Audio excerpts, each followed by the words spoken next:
There is a particular kind of quiet that settles in after the world has gone still. The lights are low, the day is done, and somewhere beneath the relief of finishing, something else is present. A low hum, a faint pressure, not quite sadness, not quite worry. Just a kind of weight that you carry into the dark. You are not alone in this. People have been carrying that weight for as long as there have been people. Not because something is wrong with them, because something is true about the world. And one man 2 centuries ago decided to say it plainly, without softening it, without wrapping it in false hope, without pretending that the weight is not there. His name was Arthur Schopenhauer. Tonight we sit with his thinking, not because it is easy, because it is honest. And there is a strange comfort in honesty. There is relief in hearing someone name the thing you have always felt but could never quite say. Schopenhauer was born in 1788 inches, the city of Danzig, in what is now northern Poland. His father was a successful merchant, wealthy, practical, driven. His mother was a novelist, clever and socially ambitious, who wanted very little to do with a brooding, serious son. He grew up in the space between those two worlds, belonging fully to neither, watching both from the outside. He was 10 years old when his father took him on a tour of Europe. Not a holiday, a lesson. The young Schopenhauer visited workhouses, prisons, orphanages, hospitals. He saw poverty that his comfortable life had kept hidden. He saw the faces of people for whom each day was a negotiation with pain. He was too young to name what he was learning, but something settled inside him. A recognition, the idea that suffering was not an accident, that it was not a feature of some lives and absent from others, that it ran through the whole of human experience like a river beneath the ground. He would spend the next 40 years building a philosophy around that recognition. What he eventually wrote was not a philosophy of despair. Not exactly. It was something stranger and more useful than that. It was a philosophy of clear seeing. He argued that the world we experience, the world of objects, people, time, cause and effect, is not the whole of what exists. Beneath it, driving it, animating every craving and every striving and every restless night is something he called the will, a blind, insatiable force, not conscious, not purposeful, just pushing, always pushing, and we are expressions of it. That is the ancient knowledge. Not Schopenhauer's alone. Versions of it appear in Buddhist teaching, in early Hindu thought, in Stoic philosophy, in the desert wisdom of the early mystics. The insight that wanting is the human condition, that the restlessness you feel is not a malfunction but a feature, that the craving that rises as soon as one desire is met has always been there, in everybody, in every century, in every country on earth. You are not uniquely tired, you are humanly tired. Let that land for a moment. Notice the weight of your body where it rests, the back of your head against the pillow, the steady rhythm of your own breathing. The ancient humans already knew this. The ones who built fires, who looked up at the same sky above you, who lay down in the dark after long days and felt the same low hum of wanting, the same unnamed pressure. They were not broken. Neither are you. Schopenhauer wanted to understand the pressure, not to remove it. He did not think it could be removed entirely, but to see it clearly. Because when you see something clearly, it loses a certain amount of its power over you. That is what tonight is about. Sitting with a thinker who looked at the hardest truths about human experience and did not look away. He had a small poodle named Atman, named after the Hindu concept of the universal soul. He walked that dog every day for decades through the parks of Frankfurt, thinking, observing, working through ideas that most of his contemporaries refused to take seriously. He was not loved by his peers. He was largely ignored for most of his life. And then, in his final years, the world caught up to him. It often does with people who say what is true. There is one more piece to this, and it changes the shape of everything that follows. Schopenhauer's philosophy is not a counsel of defeat. It is the beginning of a different kind of freedom, because the moment you stop pretending that the wanting will eventually go away, something shifts. You stop fighting the current. You start to understand the water. Tonight, let this be a long, slow understanding. There is no hurry. There is nowhere to arrive.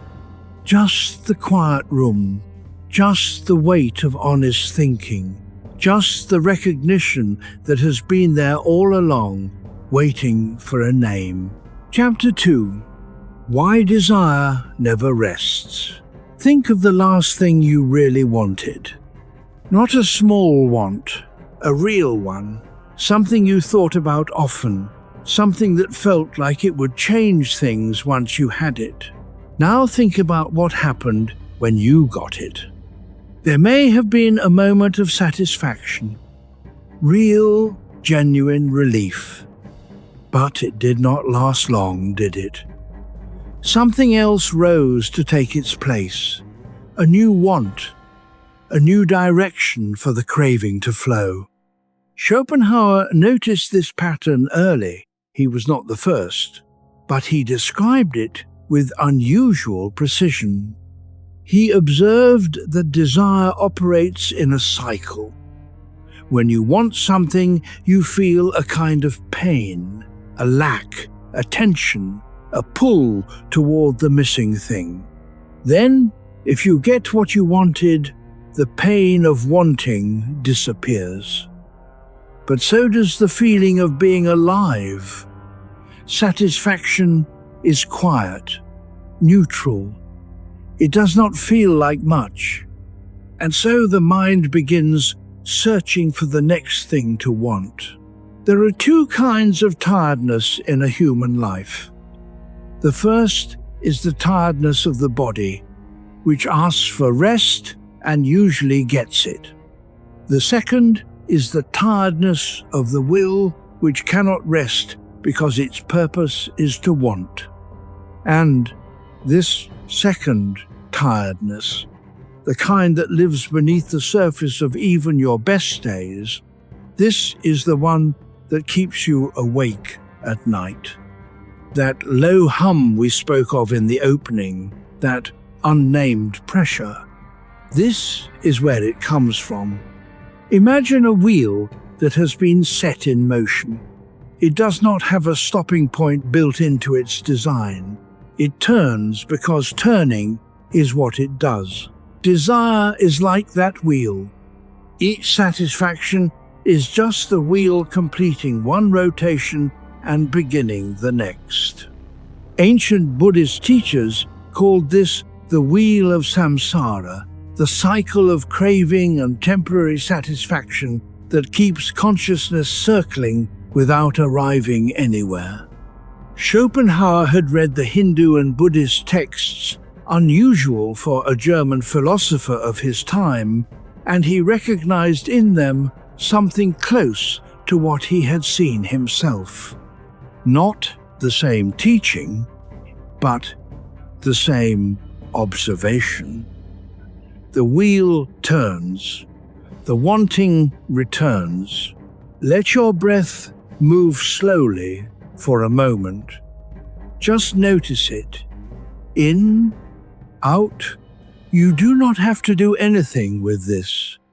Here is the part that is easy to miss. Schopenhauer was not saying that wanting is wrong. He was not moralizing. He was describing the will wants, because that is its nature. A river flows because flowing is what rivers do. You do not blame the river. He was saying, look at the mechanism. See it clearly, because the moment you see it clearly, you are no longer fully inside it. Think of a man who has worked for 30 years toward a promotion that finally arrived last spring. He is sitting at his desk in a new office with a title on the door that he dreamed about for 3 decades. And something feels off. Not bad, just not as he imagined. The hunger has already moved somewhere else. The next rung is visible. The mind is already reaching. He is not ungrateful. He is not broken. He is human. This is what Schopenhauer was describing. Not the failure of ambition, the nature of it. There is a kind of freedom that comes from understanding this. Not immediately, not dramatically, but it is there.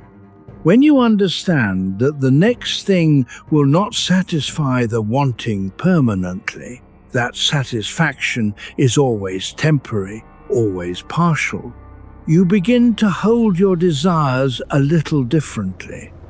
Not with less commitment, but with less desperation, with a little more of what you might call lightness.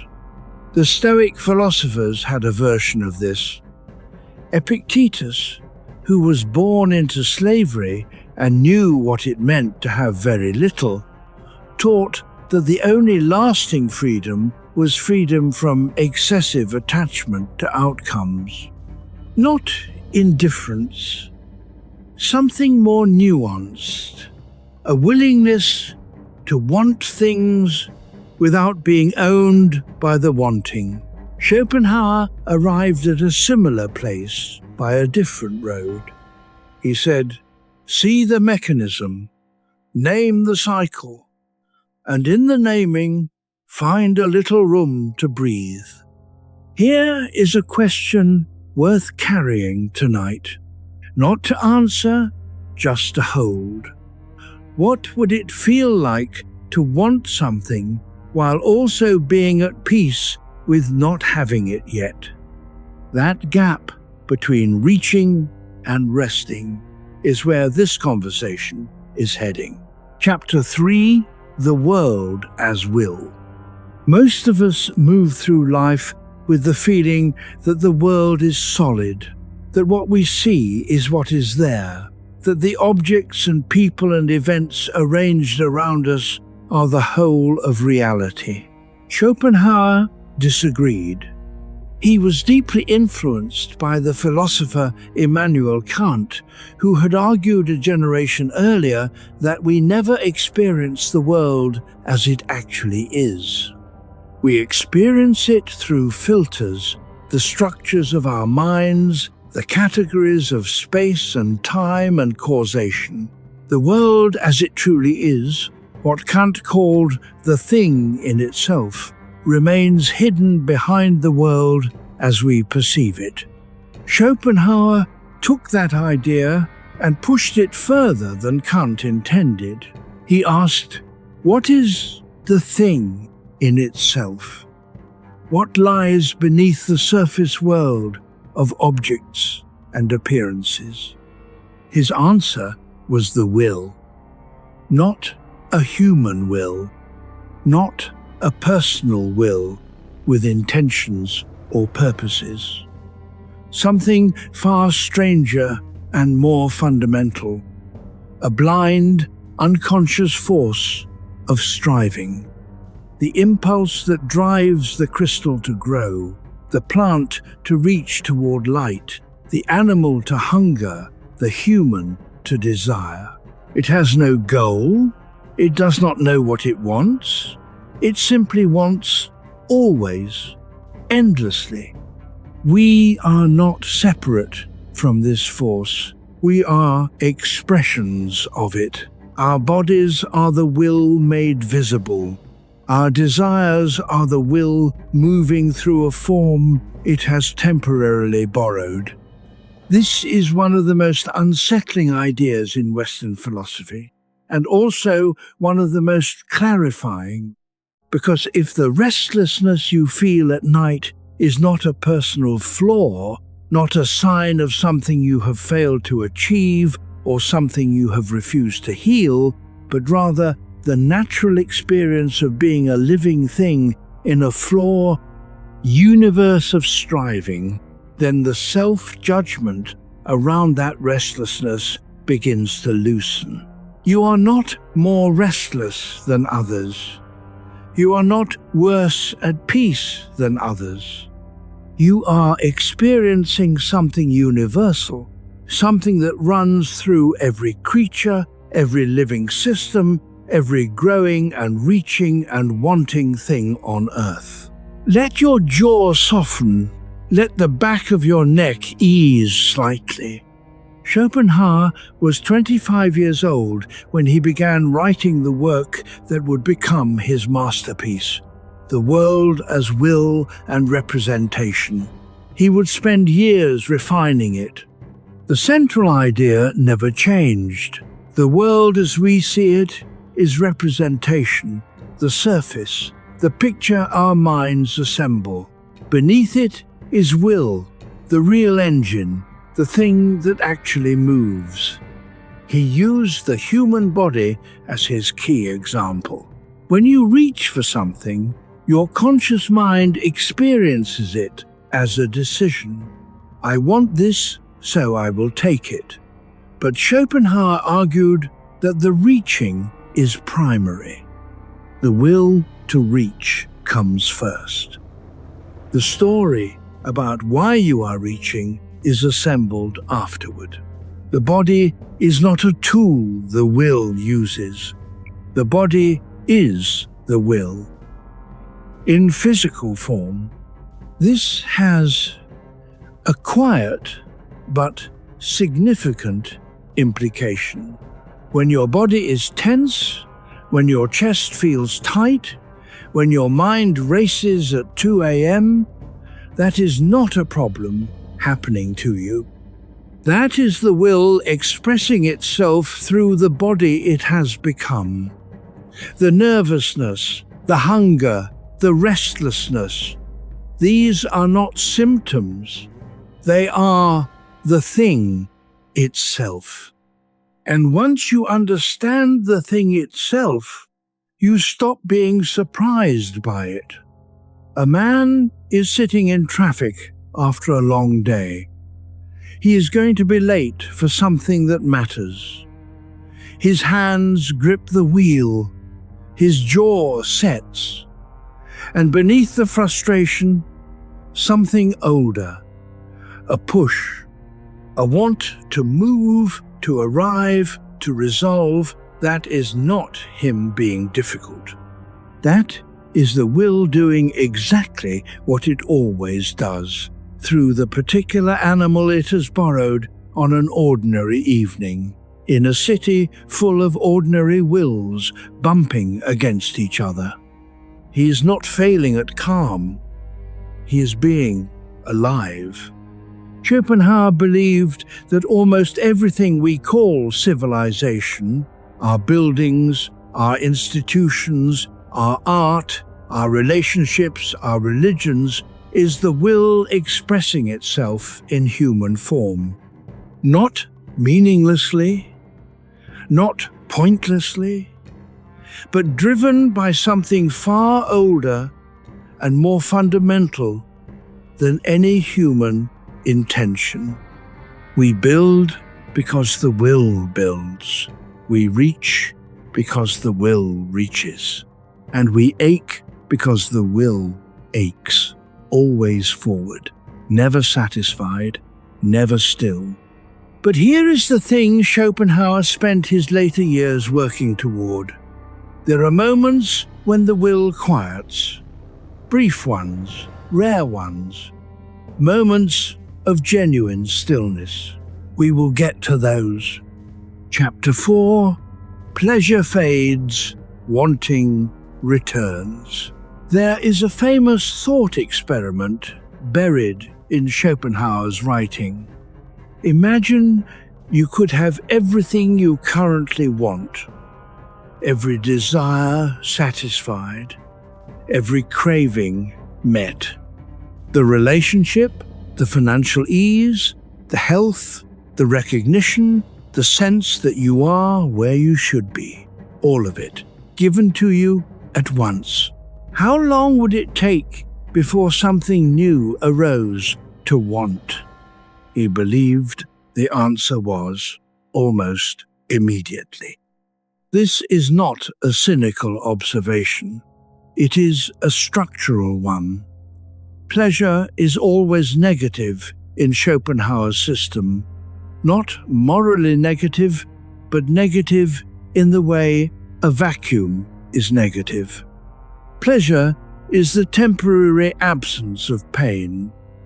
When the wanting stops, we call that pleasure. But the wanting does not stay away. The will is not capable of resting for long. It finds a new edge, a new lack, a new direction to lean. This has been observed in research long after Schopenhauer. Psychologists who study well-being have documented what they call hedonic adaptation, the process by which the mind returns to a roughly stable baseline of contentment regardless of what happens. Win the lottery, and within a year, the emotional state returns to approximately what it was before. Suffer a serious injury, and within a year, the same thing.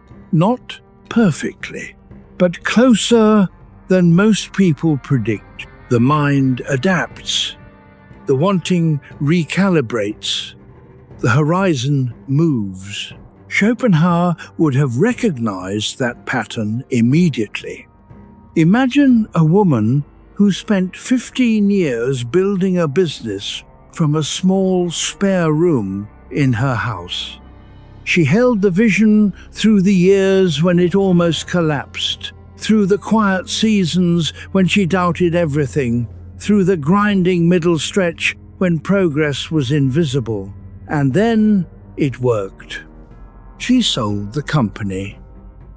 She had what she had worked for. And 3 months later, she was restless again. Not ungrateful, not unhappy, just reaching. Already composing the next chapter. And quote, she had expected to arrive. She discovered there is no arrival. There is only the next departure. This is not a failure of gratitude. This is the will in motion. Notice the weight of your body for a moment. Let the mattress or the cushion hold you without effort.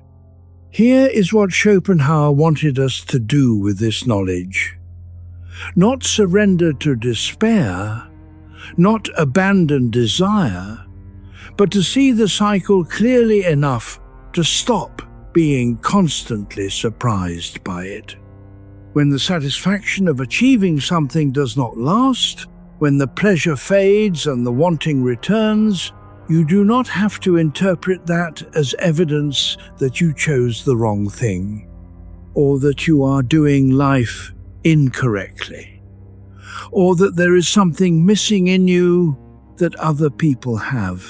It is simply the mechanism, the wheel completing a rotation and beginning the next. The ancient Stoics had a related practice.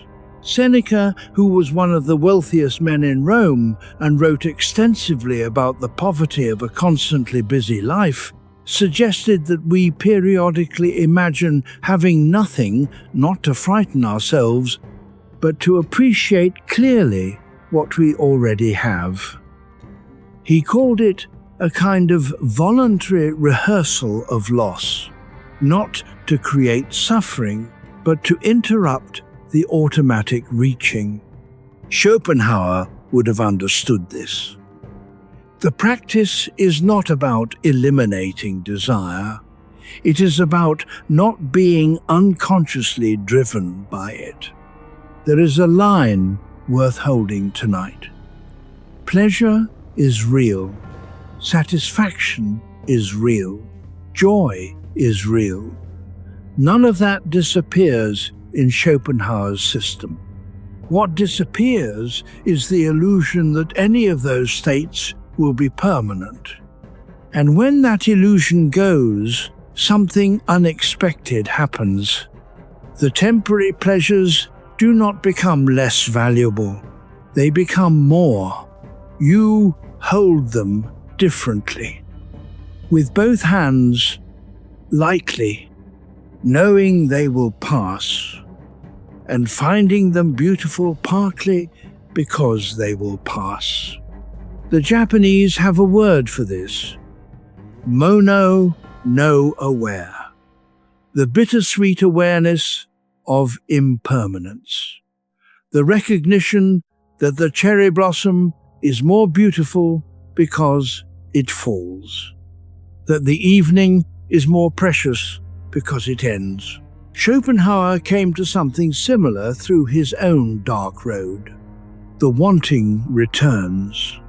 Yes. And the moment of quiet before it returns, that moment is worth knowing. Chapter 5. Anxiety beneath every pursuit. Ask someone why they are anxious, and they will usually give you an answer involving the future. The meeting next week, the relationship that might not hold, the health report they are waiting for, the financial decision that could go either way, the child they are worried about. And all of those things are real. The anxiety connects to real things. But Schopenhauer observed something beneath those real things, a substrate of anxiety that exists independently of any particular situation, a background hum that the mind fills with specific worries, because specific worries are easier to manage than a formless unease. He called it, in various places, the fundamental suffering of existence, the baseline condition of a consciousness that is driven by a will that can never be permanently satisfied. We are anxious in this view, not only because of what might go wrong. We are anxious because wanting itself is uncomfortable, because the will presses forward and cannot settle, because we are, by nature, creatures reaching toward a horizon that moves as we walk. This reframes anxiety in a way that may feel uncomfortable at first, because if anxiety has a structural cause, if it arises from the nature of consciousness itself, not just from external circumstances, then no amount of solving the external problems will eliminate it entirely. But there is a quiet relief in that reframe too, because it removes the shame. You are not anxious because you are weak. You are not anxious because you have not done enough therapy, or enough meditation, or enough journaling. You are anxious because you are a living creature with a will that is always reaching. The anxiety is evidence of your aliveness. Not a flaw. A man in his 50s has handled everything life has thrown at him. He is stable, respected, loved. And still, at 11 o'clock on a quiet Tuesday, he lies in the dark with a familiar hum behind his sternum. Nothing particular is wrong. He cannot explain it. He sometimes thinks he is doing life incorrectly because this feeling persists despite everything going well. But the feeling is not about Tuesday.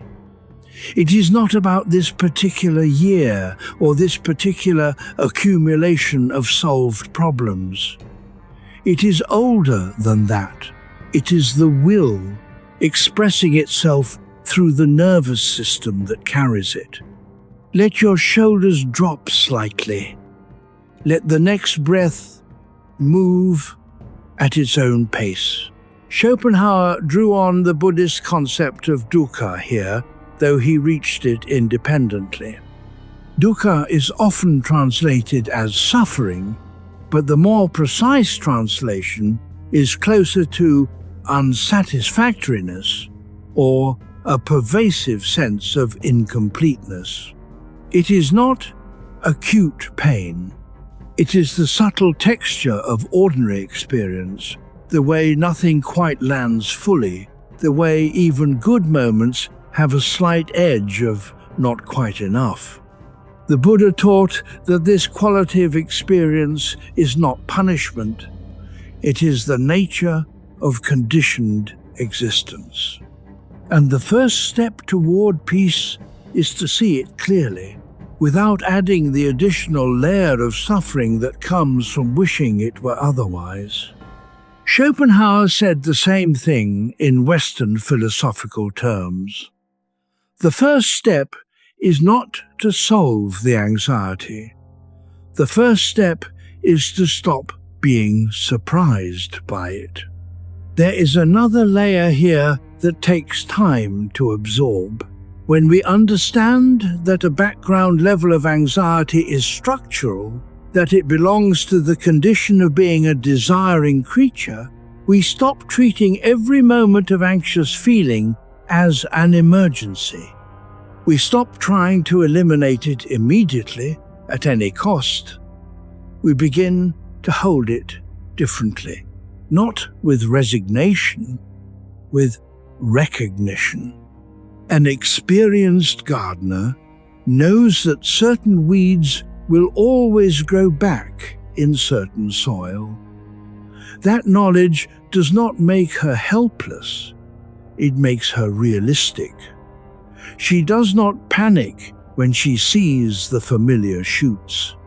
She simply tends to them without drama, knowing this is part of what gardening is.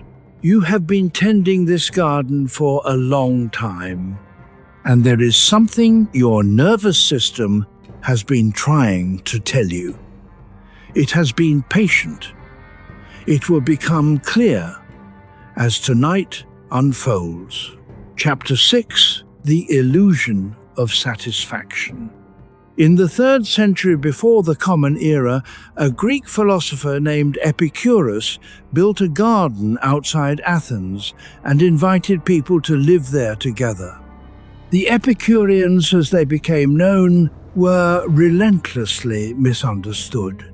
People assumed they were pleasure seekers, devotees of excess, advocates of indulgence. The popular version of Epicureanism was a caricature. The real teaching was almost the opposite. Epicurus taught that the highest pleasure was ataraxia, a word meaning something like tranquility or undisturbedness. Not the pleasure of feasting, but the pleasure of having enough. Not the pleasure of ambition satisfied, but the pleasure of needing very little. He lived simply. He ate bread and olives. He walked in the garden with friends and talked about philosophy. He said repeatedly that most of what people called pleasure was actually the temporary relief of pain, and that the pursuit of intense pleasure usually created more intense pain in its wake. Schopenhauer read Epicurus and recognized a kindred spirit.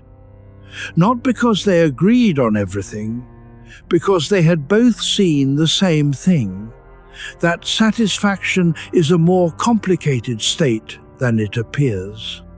What we call satisfaction is often relief. The tension of wanting disappears, and in its place is a neutral state that the mind reads as positive because the tension is gone. It is the feeling you get when a loud noise stops, not a sound you particularly enjoy, just the absence of the one that was bothering you. Now, notice the body for a moment, feel where it rests.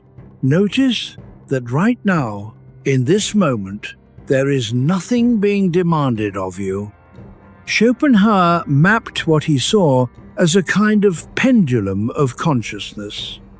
On one side, the pain of wanting, of craving, of needing something you do not have. On the other side, boredom. The dull emptiness that follows satisfaction when the will has not yet found its next object. The pendulum swings between these two states and rarely settles in the middle. In the middle, when it briefly lands there, is what we call happiness. But the pendulum does not like to rest. This is why achieving things does not produce the feeling we imagined it would. Not because the thing we achieved was wrong, because the mechanism of satisfaction itself is temporary. The pendulum pauses, then swings. A woman spends 10 years raising 2 children mostly alone after her marriage ended. It is hard in ways she could not have prepared for. And then one evening, sitting in the kitchen while her eldest makes dinner for the first time, and her youngest is laughing at something in another room, she thinks, this is it. This is what I was working toward. And she is right. It is a real moment, a true satisfaction. But next week, the wanting will return. Not because the moment was false, because the pendulum moves. Schopenhauer did not think this meant happiness was impossible. He thought it meant happiness was always temporal, always local, always a pause, not a destination. And his prescription was not to pursue larger satisfactions that might last longer. His prescription was to understand the mechanism deeply enough to stop being destroyed by it when it reasserts itself. Here is the illusion that causes the most suffering. The belief that if you could just get to the right configuration of life, the right relationship, the right work, the right level of security, the pendulum would finally stop. That some arrangement of external circumstances would produce permanent internal ease. That illusion is what Schopenhauer spent his career dismantling. Not to make people miserable, to make them free. Because the moment you stop waiting for the pendulum to stop, you stop being controlled by it. You can engage fully with the wanting and the achieving and the resting without staking your sense of wholeness on the outcome. The satisfaction fades, yes, and the next wanting will come, yes, and none of that means anything was wasted. The cherry blossom does not apologize for falling. Chapter 7.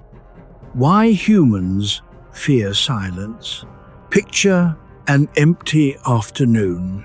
No meetings, no obligations. No one waiting on anything from you. A span of hours with nothing in them. For some people, that sounds like paradise. For many others, something subtler happens. A faint discomfort, an impulse to fill the space. To find something to do, to check, to fix, to pursue. Blaise Pascal, the French mathematician and philosopher who lived 2 centuries before Schopenhauer, once wrote one of the most uncomfortable observations in the history of ideas. He suggested that all of humanity's problems stem from our inability to sit quietly alone in a room. He was not entirely serious. But he was not entirely joking either.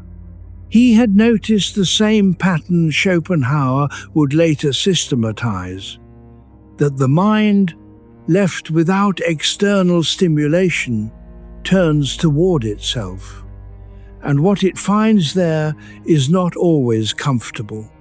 The will, which normally expresses itself outward toward goals and people and tasks, has nowhere to go, and that formless pressure becomes visible. Silence reveals what noise was hiding.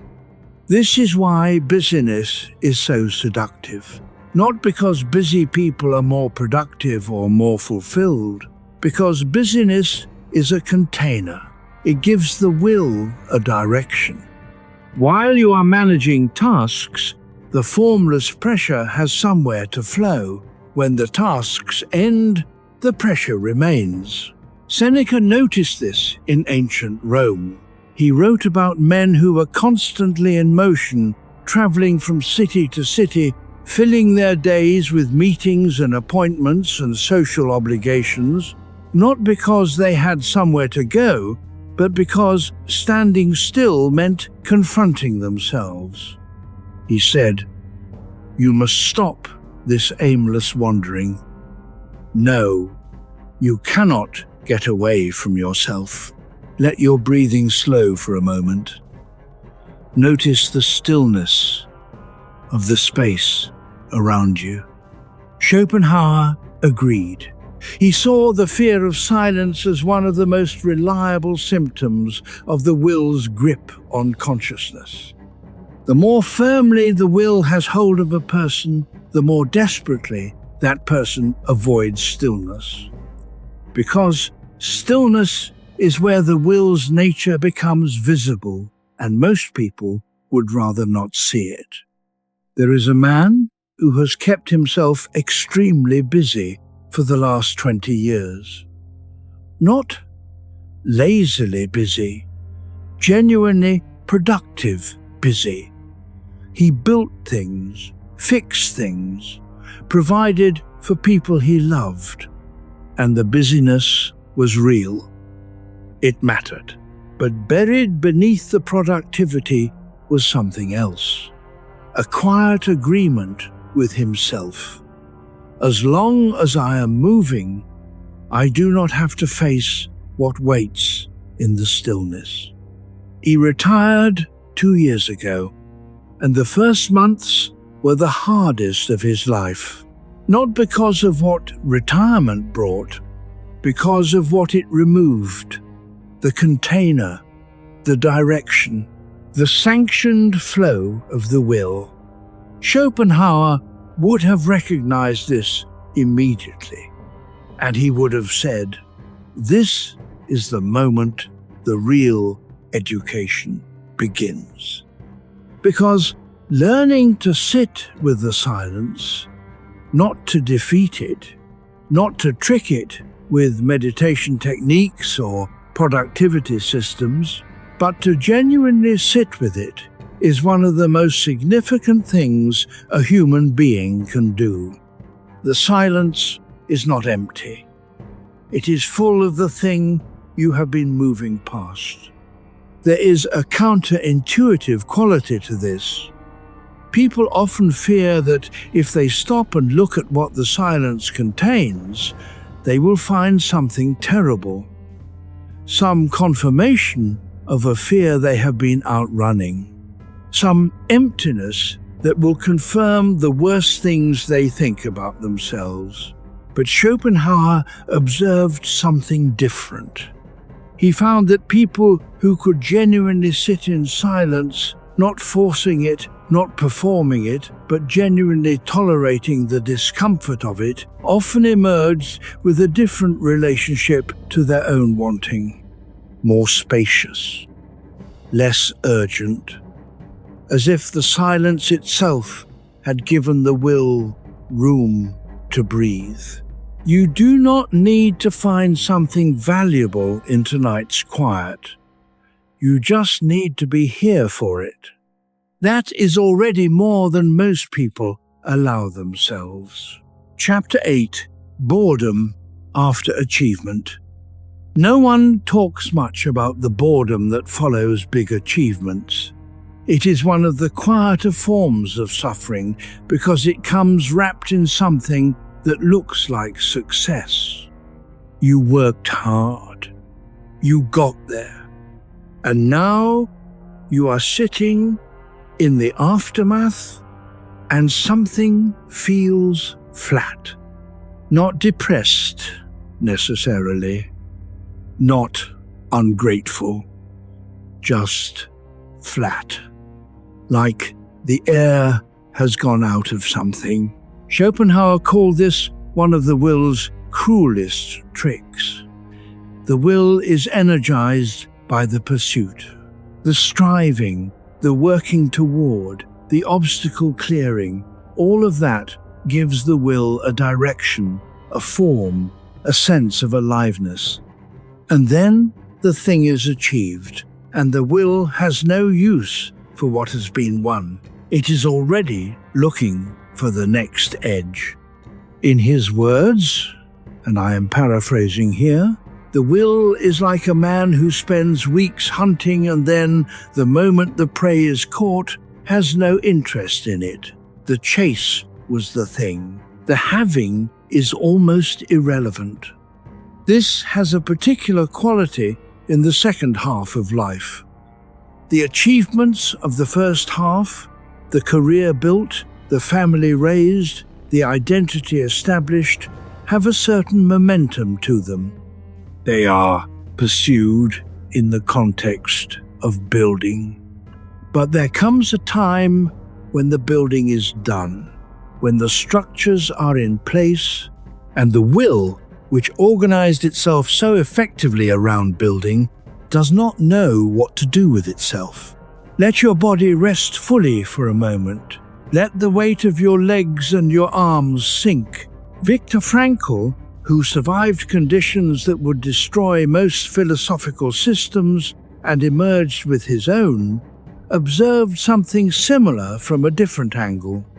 He found that many of the people he worked with were suffering not from the presence of pain, but from the absence of meaning.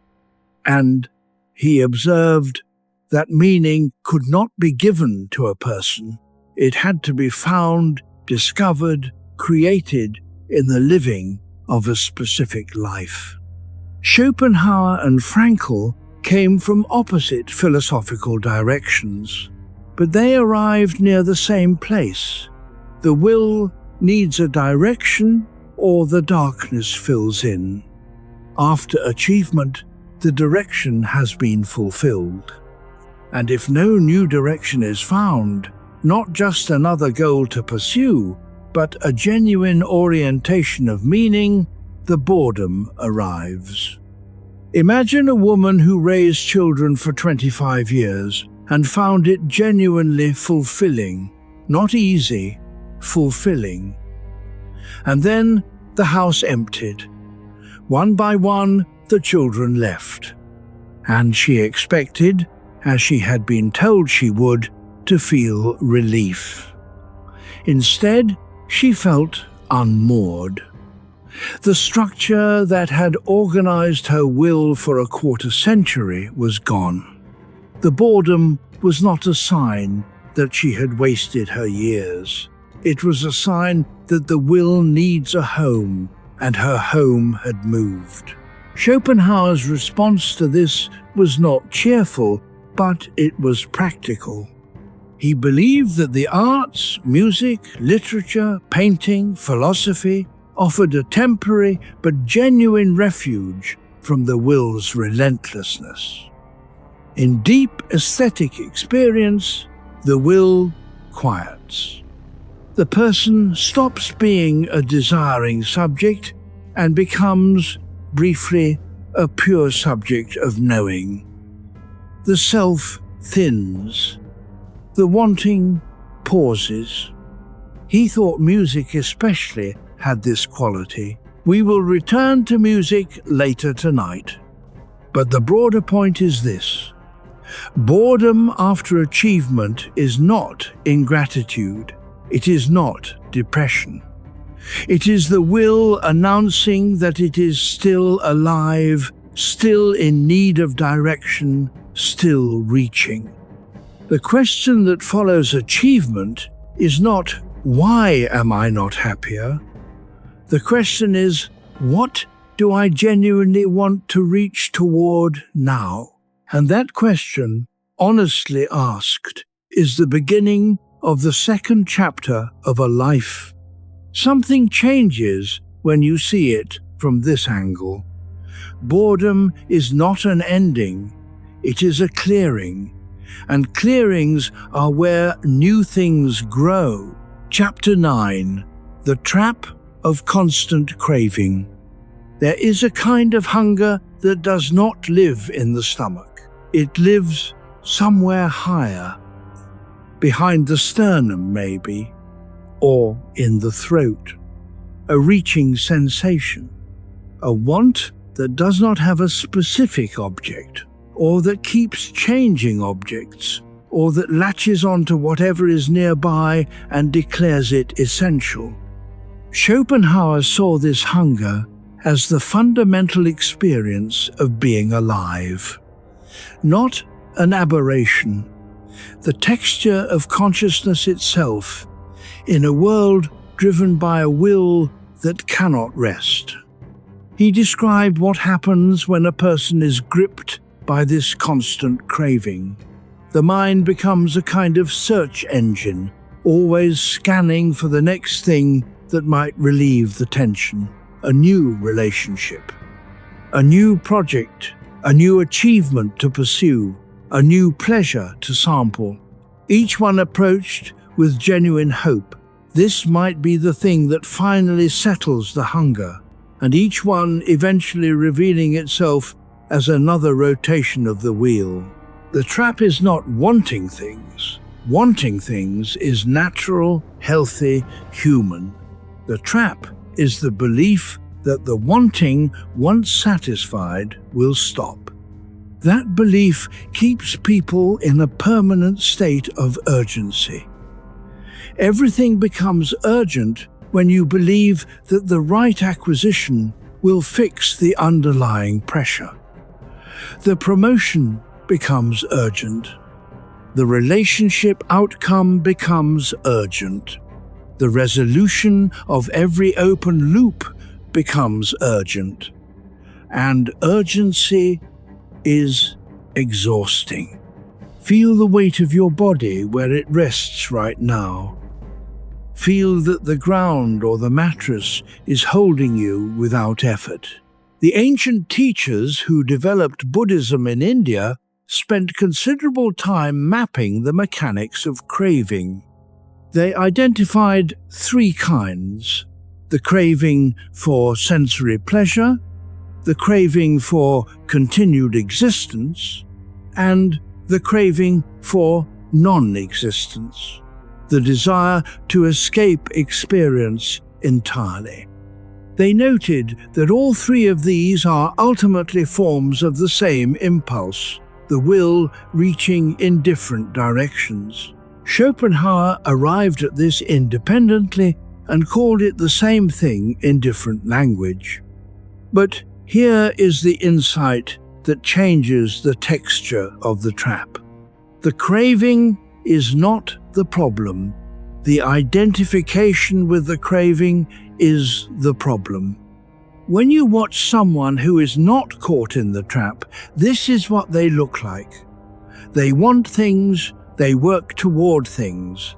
They are disappointed when things don't go their way. But they do not mistake the wanting for who they are. The craving moves through them, they respond to it, and then it passes. They do not grip it. They do not build an identity around their unfulfilled desires.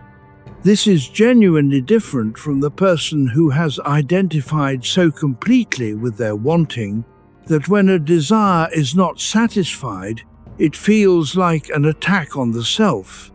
Schopenhauer did not have a formula for achieving this kind of non-identification. He was suspicious of formulas. But he believed that philosophical clarity was itself a partial solution. That seeing the mechanism clearly, naming the trap without judgment, created some distance from it. There is a man who has spent the last few years pursuing a specific professional recognition. It has not come yet.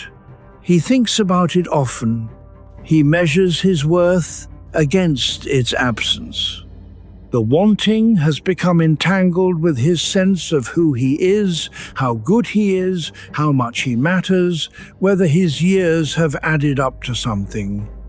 Schopenhauer would say to him, "The recognition may come or it may not, but it will not satisfy the hunger you are actually carrying.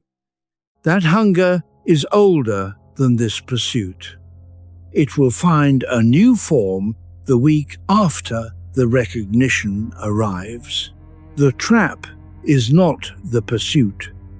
The trap is staking your sense of self on the outcome. And the quieter question beneath all of this is the one we will work towards slowly tonight. What would it feel like to pursue things lightly without the self riding on every outcome? Not passionlessly, lightly. The difference is everything. Chapter 10. Loneliness in a crowded world. There is a particular kind of loneliness that does not require being alone. You can feel it in a room full of people who know your name. At a dinner table surrounded by people you love. At a party where you are the one who organized everything and made sure everyone else felt welcome. It is the loneliness of being present in body while somewhere inside, some quieter part of you feels invisible. Schopenhauer wrote about this kind of loneliness with unusual precision. He was not a sociable man. He had a difficult relationship with his mother, a distant relationship with most of his colleagues, and a series of personal failures in love that he never fully recovered from. He was alone for much of his life, by circumstance and eventually by choice. But he was careful to distinguish between solitude and loneliness. Solitude, he argued, could be cultivated, valued, even sought. Loneliness was different. Loneliness was the experience of wanting genuine connection and not finding it. Not because no people were present, but because real understanding seemed always just out of reach. He wrote that highly reflective people often feel most lonely in company, because the version of themselves that is socially expected, charming, uncomplicated, performing adequately as a social being, is not the version they actually are. The deeper self sits in the background, watching, participating, and quietly unreached. Let your breath find its own pace. There is nothing to manage right now. There is a story worth considering. An older woman attends a reunion of people she has known for 40 years. They laugh, they remember, they share what has happened to their children and their health and their plans for retirement. She participates genuinely. She is glad to see them, and on the drive home, she feels a kind of hollowness that surprises her. She cannot explain it to herself. She was with people she loves. She was not alone, but something was not reached that she had quietly hoped for. Schopenhauer would have recognized this without surprise.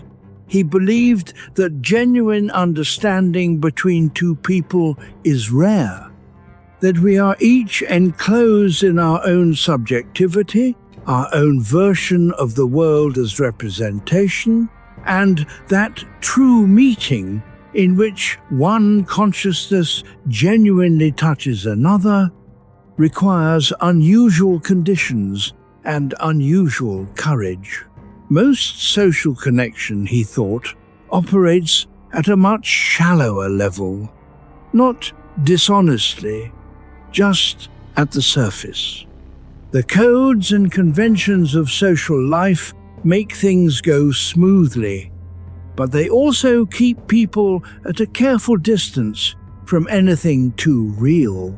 And many people, particularly the ones who think deeply, who carry old griefs, who have complicated inner lives, move through social existence with the feeling that they are showing one version of themselves, while the fuller version remains mostly unshared. This is not pathology, it is an honest recognition of how rare genuine connection is. The Stoics had a related observation.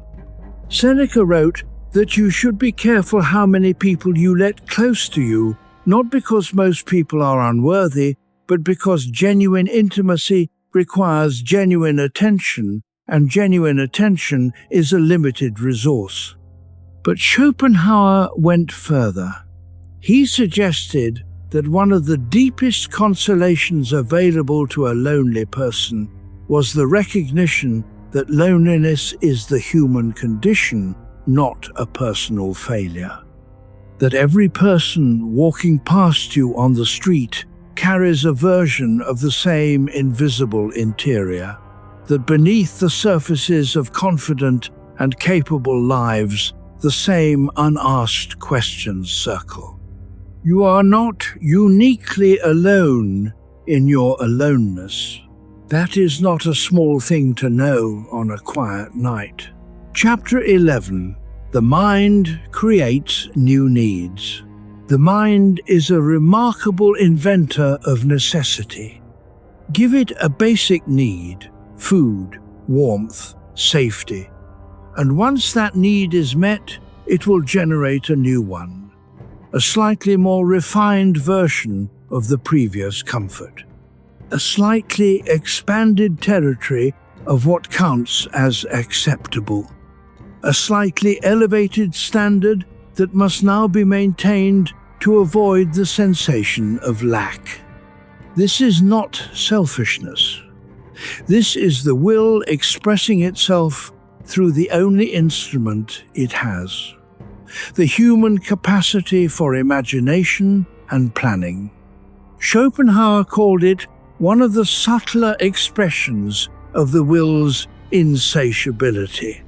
We do not only want what we needed yesterday, we want what we have been shown is possible today. And the moment we achieve that, The horizon of possibility shifts. He had observed this in the society around him. 19th century Europe was a period of rapid material improvement. New technologies, new comforts, new conveniences were arriving faster than people could absorb them. And instead of producing widespread contentment, the new comforts produced new wants, more elaborate ones, more specific ones.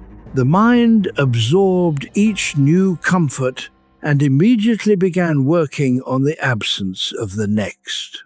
The philosopher was not surprised. He had predicted this would happen. Notice the weight of your body right now. Notice the quietness of the space around you. In the 21st century, the acceleration Schopenhauer witnessed has become so rapid that the mind can barely process it.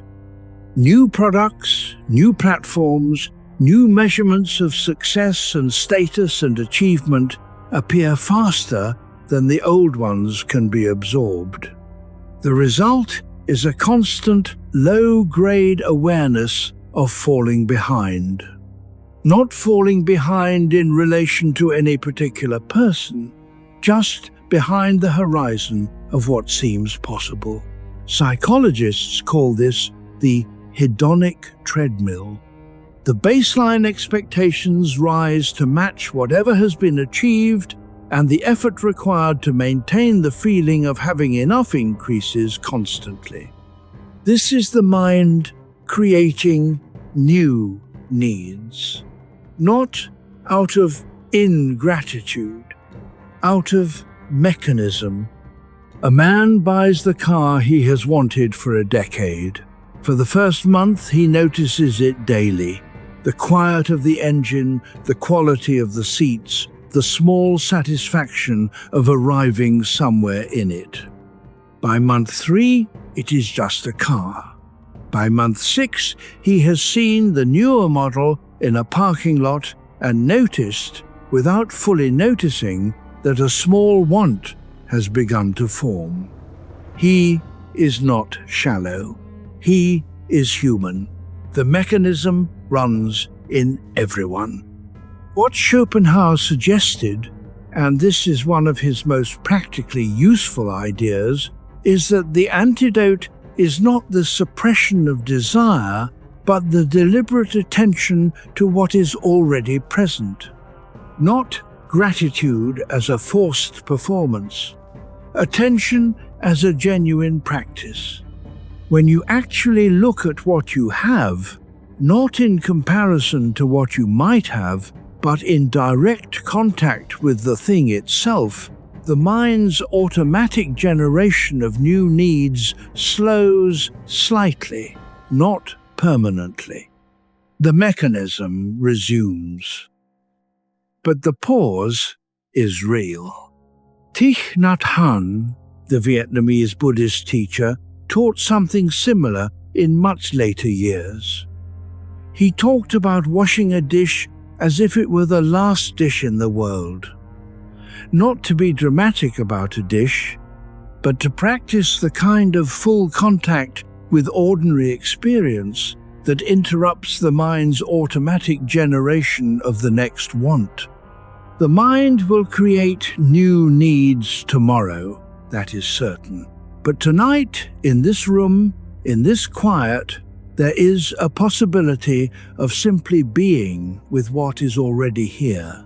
Not as a technique, just as a noticing. Chapter 12, Suffering as the Default. One of Schopenhauer's most famous and most misunderstood claims is that suffering is the default state of existence.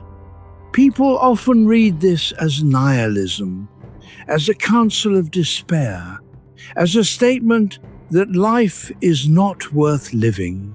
It is none of those things. To say that suffering is the default state is not to say that joy is impossible.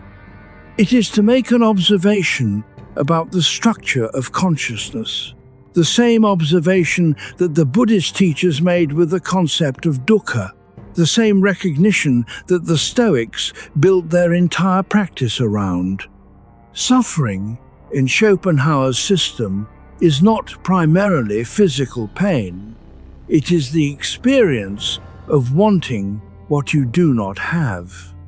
And because the will is always wanting, some level of suffering, some level of unresolved tension is always present.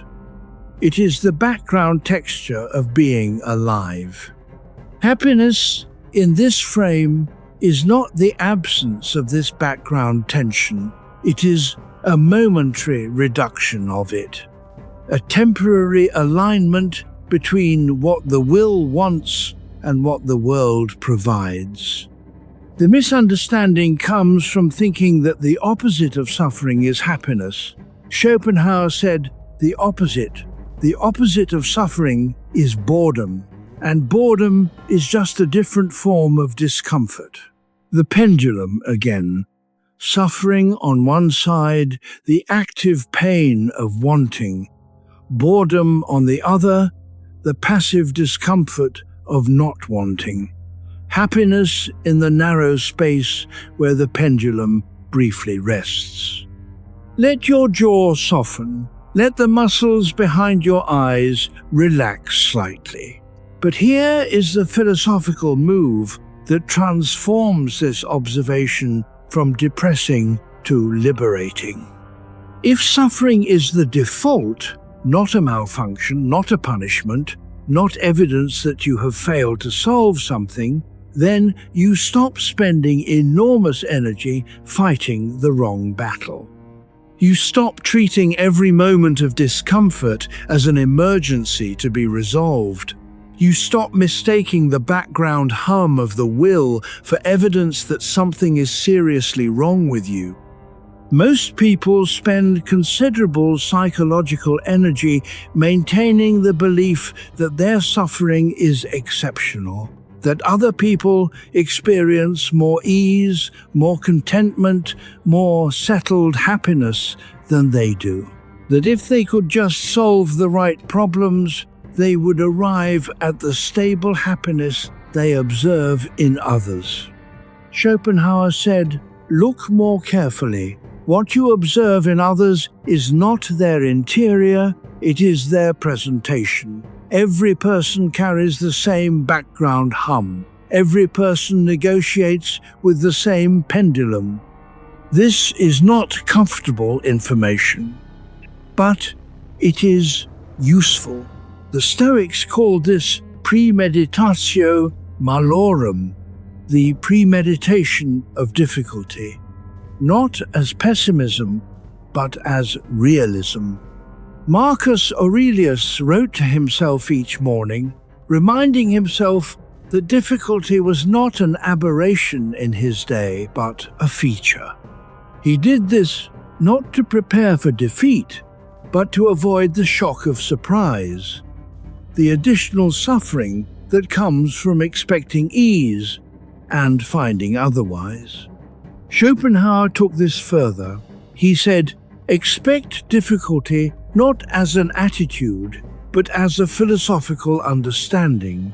Understand it structurally, and in understanding it, stop adding the secondary suffering of wishing it were not so. The primary suffering is the will reaching. The secondary suffering is the argument with the fact that the will reaches. The first is unavoidable, the second is optional. That distinction is not small. It is, in many ways, the whole of Schopenhauer's practical teaching. You may be tired tonight, genuinely tired. The will has been reaching all day. That is not your fault. That is not a sign of weakness. It is just the mechanism in motion. And now, in this quiet, it can rest for a while, not because the will has been defeated, because even the will breathes sometimes. Chapter 13. The body serves the will. Every choice you have ever made has a body behind it. Not just the obvious ones, the reaching for food, the moving toward warmth, the pulling away from pain. The quieter ones too, the career path chosen, the relationship pursued, the creative project that felt like compulsion more than choice, the argument you could not let go. Schopenhauer made a bold claim about all of these. He said that the body is the will made visible, that what we experience as a decision is often the body's already made movement, explained after the fact by a story the mind tells about reasoning and choice. This is uncomfortable to most people. We want to believe that we are the directors of our choices, that our deliberate thinking shapes our actions, that the rational self is in charge. But Schopenhauer observed, and modern neuroscience has since provided some support for this, that the body often moves first. The decision appears in the nervous system before it surfaces in conscious thought. The story of "I decided to" comes after the deciding. This is not a statement that free will does not exist. Schopenhauer was subtle about this. It is a statement that the seat of willing is deeper than the thinking mind usually recognizes. Feel the physical weight of your body right now, the pressure of the surface beneath you, the temperature of the air on your skin. Your body is doing something right now. It is holding you in existence. The heart is moving. The lungs are expanding and contracting. The nervous system is doing thousands of things simultaneously that you are not directing, not controlling, and mostly not even aware of. This is the will expressing itself through biological form. This is life maintaining itself, not because it has a reason, but because maintaining itself is what life does. And beneath your conscious wanting, the things you think about and plan and hope for, this deeper activity is ongoing. It was there before you had words for anything. It will be there on the nights when words desert you. Schopenhauer found something almost sacred in this recognition. Not religious sacred, philosophical sacred. The awareness that what you are is not entirely captured by what you think. That beneath the narrative of your life, the story you tell about your choices and your reasons and your intentions, something older and quieter is happening. The body is not a vehicle the mind drives. The body is the will itself, in particular form, on this particular evening. Think of a time when your body knew something before your mind did. Before the thought arrived, something shifted. A tightness in the chest, a lightness, a pull, an aversion that had no words yet. The body keeps a record that the mind does not always access. It carries information in muscles and breath and posture. It speaks in the language of sensation before it speaks in the language of thought. Bessel van der Kolk, a researcher who spent decades studying the effects of difficult experience on the body, wrote about how the nervous system stores what the mind often cannot fully process. He was writing about specific kinds of trauma, but the broader principle that the body knows extends further than clinical categories. Your body has been through everything you have been through. Every disappointment, every ordinary joy, every long night, every moment of genuine rest. Tonight, as you lie here, that body is beginning to let go of the day, slowly, the way a house settles after the people inside it have gone still. Small sounds, small releases. The letting go happens in the body first. The mind follows. Let it follow. The body is doing the right thing. Chapter 14. Overthinking and Restlessness. The philosophers had a word for the capacity to step back and examine your own thinking, to think about thinking, to observe the observer. Schopenhauer had a particular view of this capacity. It was, he believed, one of the most distinctively human features of consciousness, and also one of its most reliable sources of suffering. Most animals, as far as we can tell, live primarily in the present moment.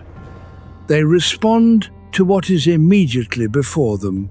They do not, as far as we know, lie awake reviewing past decisions or rehearsing future conversations.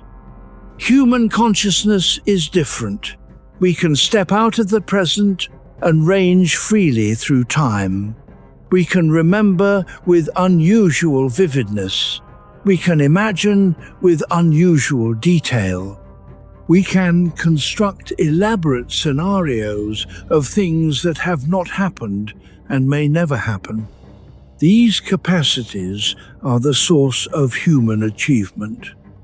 Language, art, planning, science, philosophy, none of these exist without the ability to think about what is not immediately present. But the same capacity that allows us to plan for the future makes us uniquely vulnerable to suffering through imagination. We can be hurt by things that are not happening. We can be tormented by conversations that occurred 10 years ago. We can exhaust ourselves preparing for disasters that never arrive. Schopenhauer observed that the will, running through human consciousness, uses this imaginative capacity to amplify its reach. Instead of simply wanting what is directly in front of it, the human will can want across time, wanting different pasts, wanting guaranteed futures, wanting control over outcomes that have not yet occurred. This is the engine of overthinking. Not a character flaw, not a failure of intelligence. The will finding a medium, the human imagination, that lets it range further than it could in a simpler nervous system. Let your breath move in and out without effort. Just for a moment, let the thinking loosen. The 2 a.m. mind is a particular expression of this. The body is tired, the world has gone quiet. But the imagination has not received the memo. It is running scenarios, replaying the conversation from yesterday, rehearsing the one scheduled for tomorrow, calculating risks, probabilities, contingencies. None of this is irrational. Every scenario being run is connected to something that genuinely matters. The mind is not malfunctioning. It is doing what it does with unusual intensity in the absence of the daytime noise that normally keeps it focused outward. Schopenhauer's response to this was not to suggest that the mind should be silenced. He was suspicious of easy remedies, but he did believe that understanding the mechanism, seeing clearly what the mind is doing and why, had its own quieting effect. When you can observe the overthinking rather than simply be inside it, something shifts. The thoughts do not disappear, but the relationship to them changes. You are no longer swept along. You are watching from a small distance. The philosopher Epictetus taught this too. His core distinction was between what is up to us, our own judgments, attitudes, and responses, and what is not. He suggested that most anxiety came from treating things that are not up to us as if they were, from trying to control, through imagination and planning, things that imagination and planning cannot actually control. The thoughts at 3 a.m. are usually doing the same thing, trying to control, through rehearsal, outcomes that rehearsal cannot actually determine. And the small mercy is this: you are not required to solve anything tonight. Whatever the mind is running scenarios about, it does not need resolution in this hour. It can wait until morning. And often, in the morning, it has quieted on its own. The overthinking is not a sign that something is wrong with your mind. It is the will, still reaching in the only direction it has left, into the future it cannot actually see. Breathe slowly. The future is not here yet. Chapter 15. Why comparison breeds pain.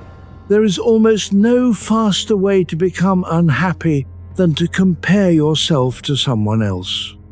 Not because the comparison is factually wrong, often it is accurate, but because the frame itself, the positioning of your life against another's, activates the will in a very particular way.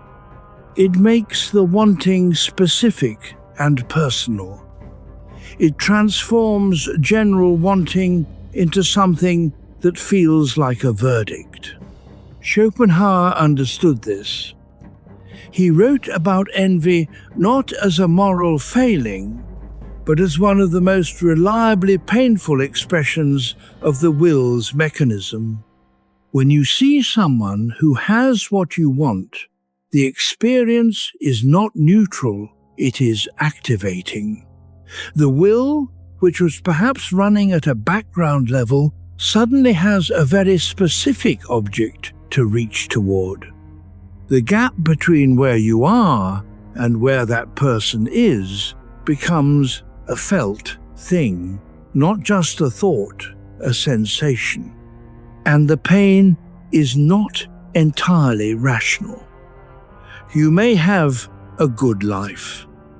Objectively, your circumstances may be comfortable, but the comparison bypasses the objective assessment and goes straight to the felt distance between here and there.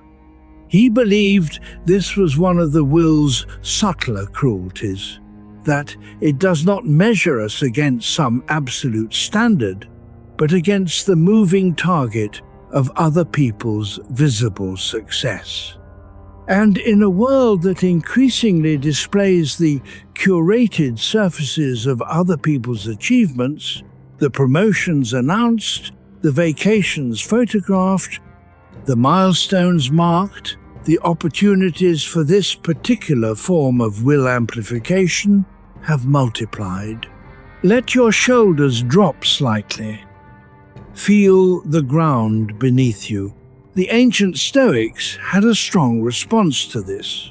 Marcus Aurelius wrote to himself about the uselessness of comparing his interior life to other people's exterior presentations. He reminded himself that what he could observe in others was not the reality of their experience. He knew from governing an empire that the people who appeared most powerful and most secure were often the ones carrying the heaviest private burdens. He was right, and he was using that knowledge as a practice, not just a belief. He reminded himself of it again and again, not because he had fully internalized it, but because the pull of comparison was strong enough that it needed daily counterweight. Schopenhauer agreed with this observation, but thought it did not go quite far enough. Even if you knew perfectly that the person you envied had their own private suffering, the envy might persist. Because the will does not respond primarily to rational arguments. It responds to felt experience. His deeper suggestion was to redirect attention not outward to other people's positions, but inward to the quality of the present experience, not as a performance of contentment, as a genuine reorientation of attention. What is actually here, right now, not compared to anything, just here. This is harder than it sounds. The comparing mind is quick. It moves automatically. It does not wait for permission. But the practice of noticing when comparison has started and gently returning attention to what is directly present is one of the most reliable interventions Schopenhauer believed was available. Not a cure, a practice. There is something worth knowing about the comparisons that hurt most. They are usually comparisons not to strangers, but to near equals, people in similar circumstances, who made similar starting choices, who have somehow arrived at what feels like a more favorable position. The pain is proportional to the proximity, and beneath the pain, if you sit with it, there is often not primarily envy. There is something closer to grief, a grief for the path not taken, for the alternative life that was real once as a possibility and has now been foreclosed. That grief is worth acknowledging. It is not pathological. It is the will mourning what it was not given. You can give that grief a moment tonight. It does not need to be fixed. It just needs to be seen. Chapter 16. Compassion in a harsh world. Here is something that surprises most people about Schopenhauer. The philosopher who spent his career describing suffering as the default state of existence, who dissected desire with clinical precision, who was deeply pessimistic about the prospects of permanent happiness, this same philosopher believed that compassion was the foundation of all genuine ethics. Not rule-following, not social contract, not the rational calculation of mutual benefit. Compassion, the direct, felt recognition of another person's suffering as real and as worthy of care as your own. He called this Mitleid, a German word meaning something close to suffering with or co-feeling, not sympathy as a performance, not pity as condescension, a genuine resonance with the experience of another being. His argument was philosophical. If all of us are expressions of the same will, then the suffering of another person is not truly separate from your own. Beneath the principium individuationis, the principle of individuation, the sense that each of us is a separate self bounded by skin and name, there is a deeper unity. We are different waves from the same water. This is not mysticism, it is a logical extension of his metaphysics. If the will is one, and we are all its expressions, then what divides us is form, not substance. And form is, in the largest sense, temporary. Notice the air moving in and out of your lungs. Notice that this same air has moved in and out of countless other lungs across countless centuries. Schopenhauer's ethics were thus built on recognition. When you genuinely see another person's suffering, not as a story about someone else, but as a felt resonance with something you also know, the barriers that the will normally erects between self and other become thinner.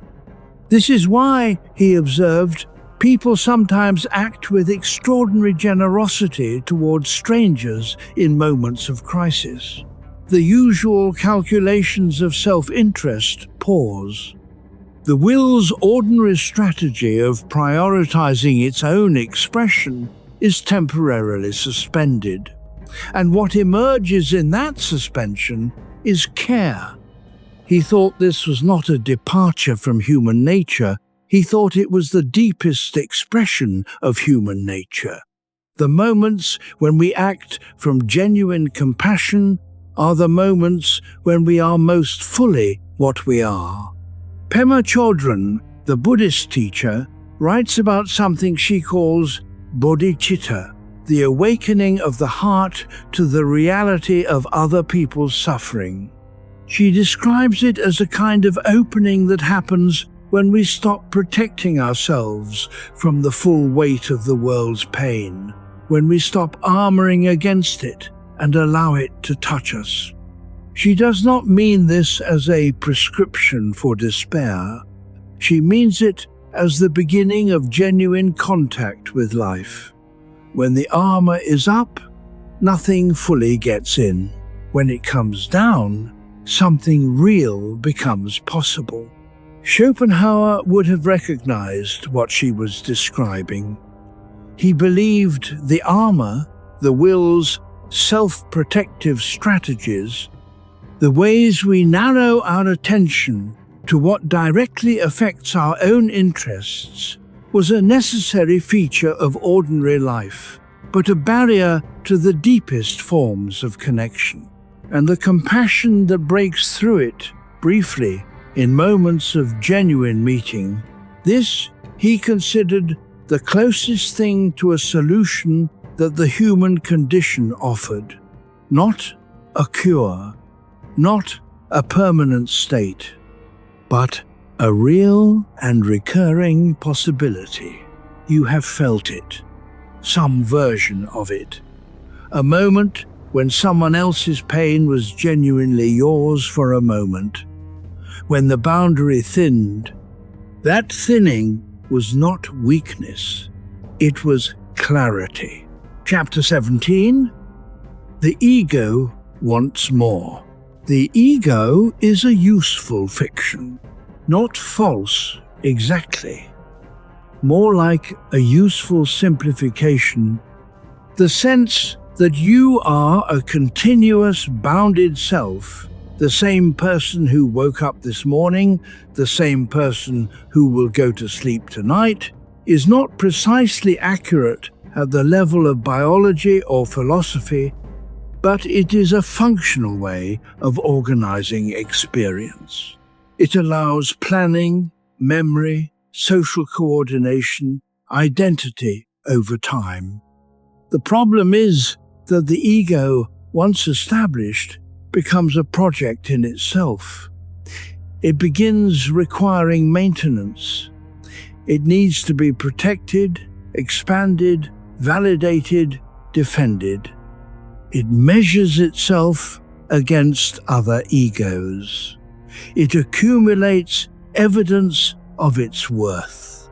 It is offended by challenges to its image and exhausted by the work of keeping the image intact. Schopenhauer saw the ego, what he sometimes called the empirical self, as one of the will's primary instruments. The will, which has no consciousness or purpose, expresses itself through individual selves, and each self becomes, in a sense, the will's soldier in the competition of existence, asserting itself, defending itself, reaching for more. This is not a moral failing, it is the operating system. But the operating system has costs. Let your breath move slowly. Let the chest soften slightly. The most obvious cost is the exhaustion of self-maintenance. The ego is never quite finished. There is always another achievement to pursue, another threat to neutralize, another comparison to survive. The project of maintaining and expanding the self is genuinely never done, because the will which is driving it is never done. But there is a subtler cost that Schopenhauer found more interesting. The ego's version of wanting is specifically comparative. It does not want simply to have enough. It wants to have more than, to be recognized as having achieved more than, to be measured against others and found superior. This comparative wanting is particularly painful because it is inherently unstable. There is always someone ahead. The comparison set is always larger than the achievements, and the moments of feeling like enough are brief, dependent on external validation, and easily disturbed.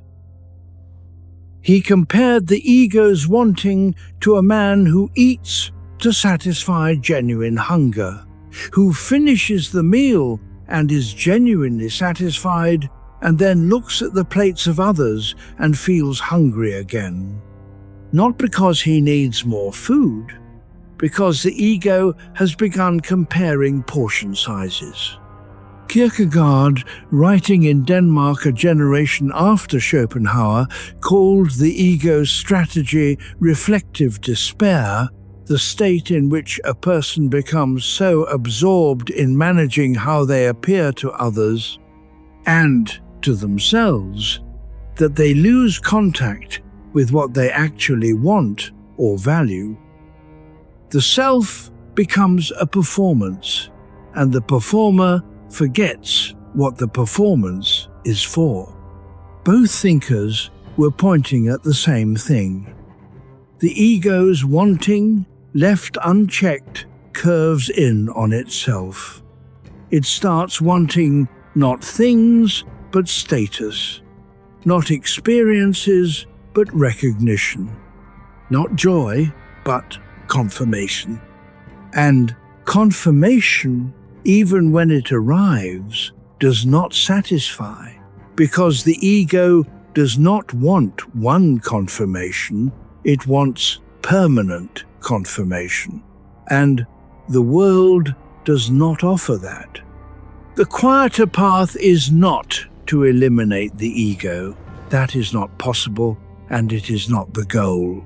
The quieter path is to loosen the grip slightly, to notice when the wanting has shifted from genuine desire to comparative grasping, and in the noticing, to create a small space. Not enlightenment, just a breath, just a slight loosening of the fist. That is enough for tonight. Chapter 18. Mental Health and Endless Desire. There is a conversation that Schopenhauer never had and never could have. He died in 1860, before modern psychology existed as a discipline, before the clinical study of emotional suffering had begun, before anyone had mapped the nervous system's response to chronic wanting in the terms we use today. But the conversation he was reaching for is one that modern understanding has extended. What Schopenhauer called the suffering of the will, what researchers now sometimes describe as the consequences of chronic activation of the brain's wanting systems. The neural structures involved in desire, the dopamine pathways, the reward circuits, are among the most ancient parts of the human brain. They evolved not to produce happiness, but to produce reaching, The satisfaction of desire is a brief signal, quickly metabolized, quickly replaced by the next signal to reach. This is adaptive in an evolutionary sense. It keeps organisms moving, seeking, surviving. But in a world that offers constant stimulation, constant comparison, constant invitation to want the next thing, those ancient systems can run hot in ways that are genuinely harmful. The anxiety that arrives on a quiet evening when there is objectively nothing wrong. The dissatisfaction that settles even in circumstances that are objectively good. The restlessness that persists even when every practical need is met. These are not signs of ingratitude or weakness. They are signs of ancient hardware running in an environment it was not designed for. Schopenhauer would have found this corroboration interesting. He did not need neuroscience to reach his conclusions, but the alignment is striking. Feel where your body is heaviest right now. Let that weight be held without any effort from you. The psychologist Mihai Csikszentmihalyi spent his career studying what he called flow, the state of full absorption in a meaningful activity, in which the wanting temporarily quiets. He found that people in flow states reported significantly higher well-being than people who were merely comfortable or entertained. Not because flow eliminates the wanting, but because it gives the wanting a specific and genuinely engaging direction. The will, in flow, has something worthy of its energy, and for a while the restlessness is channeled rather than scattered. This is consistent with Schopenhauer's observation that art, and particularly music, offered genuine, if temporary, relief from the will's pressure. Not escapism. Genuine engagement of a kind that temporarily quieted the automatic reaching. Rollo May, the existential psychologist, wrote about anxiety as the experience of confronting the fundamental uncertainties of human existence.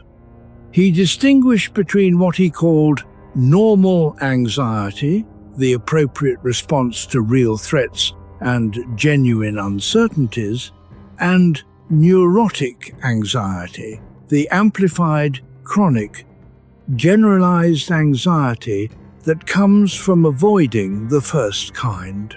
He argued that the attempt to escape normal anxiety through busyness, distraction, constant entertainment reliably produces neurotic anxiety, because the underlying recognition that you are a vulnerable, finite creature in an uncertain world does not disappear when you look away from it.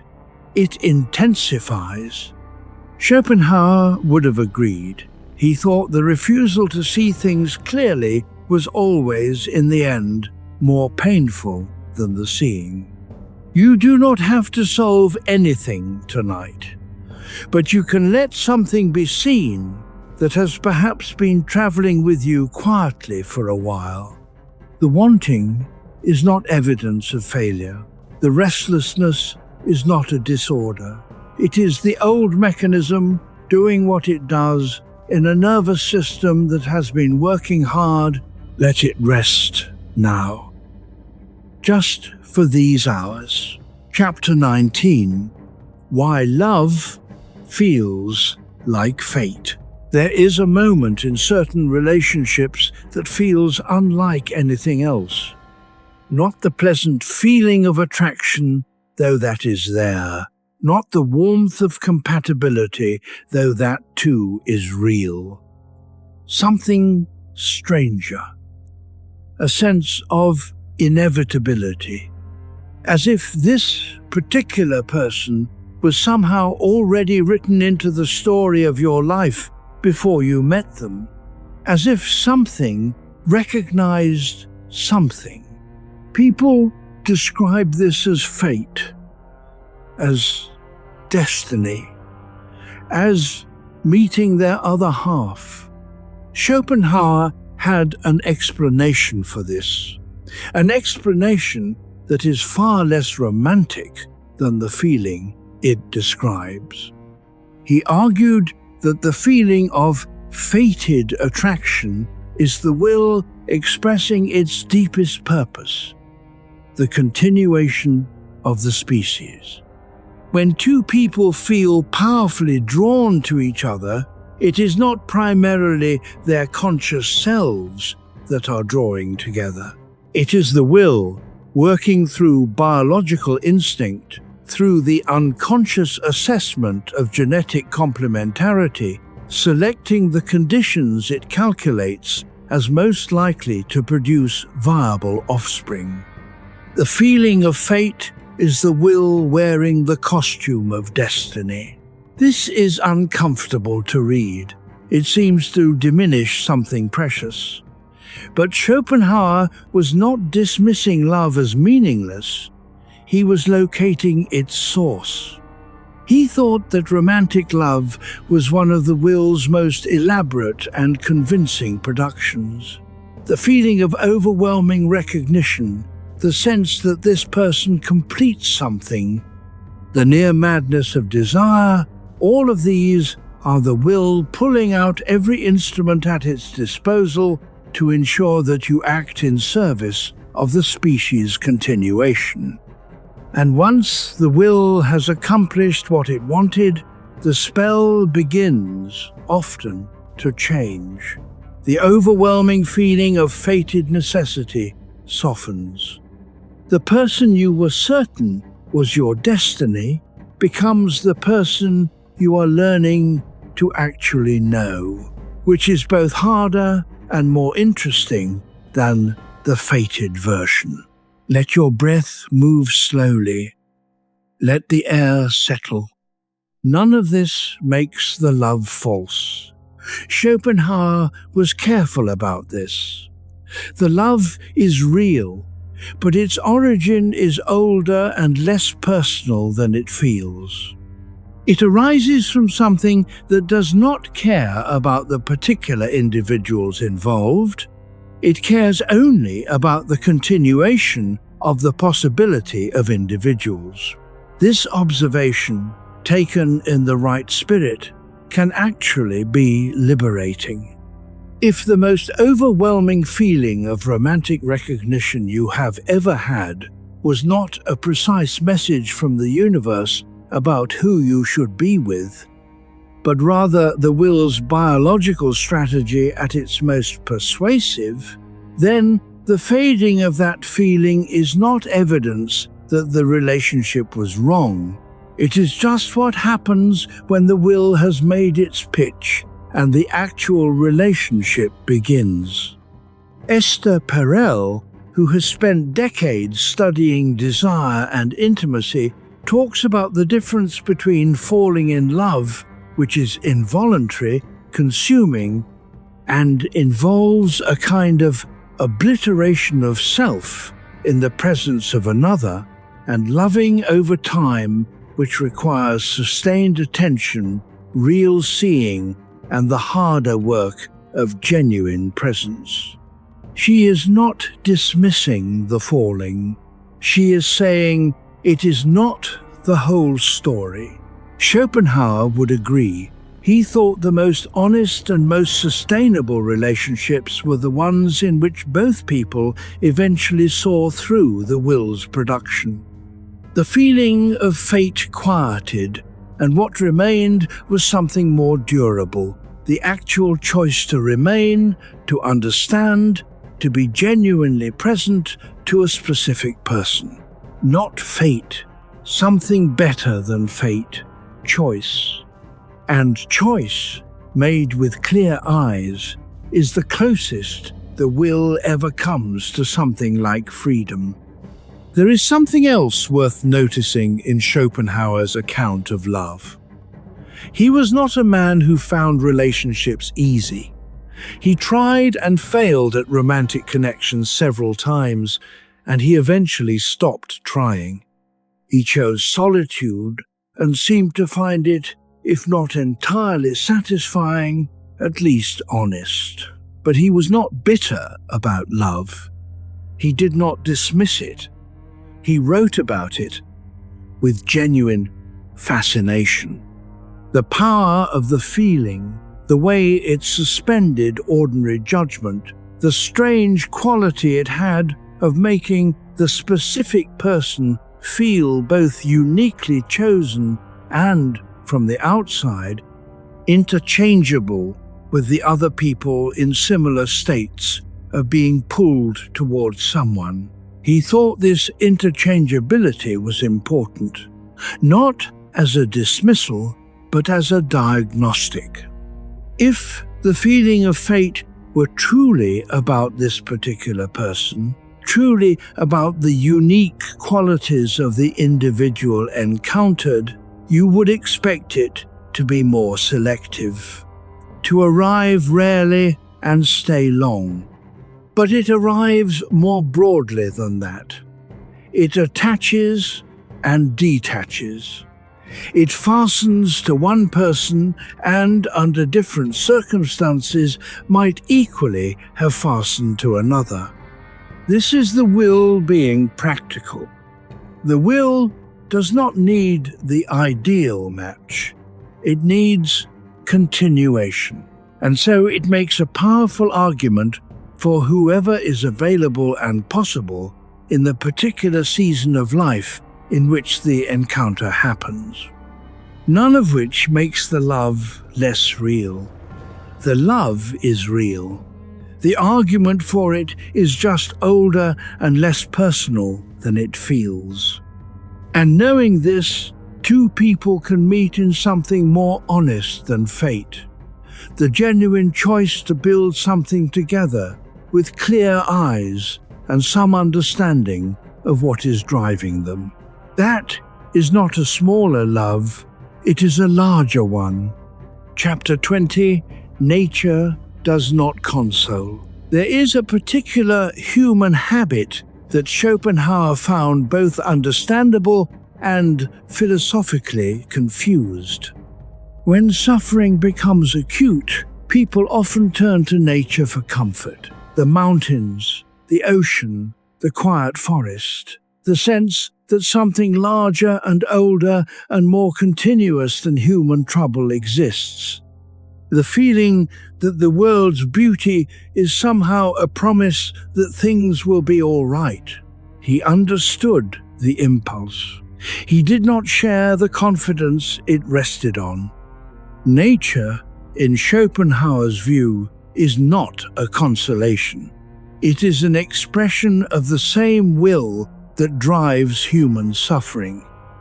The natural world is not peaceful. It is locked in constant struggle.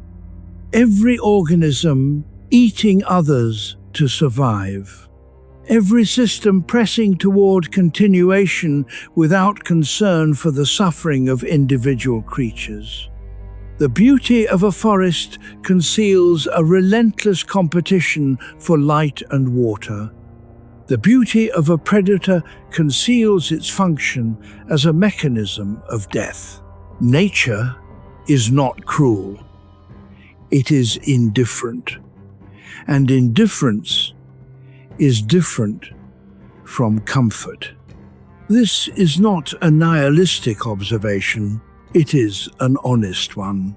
And paradoxically, Schopenhauer found something steadying in this honesty.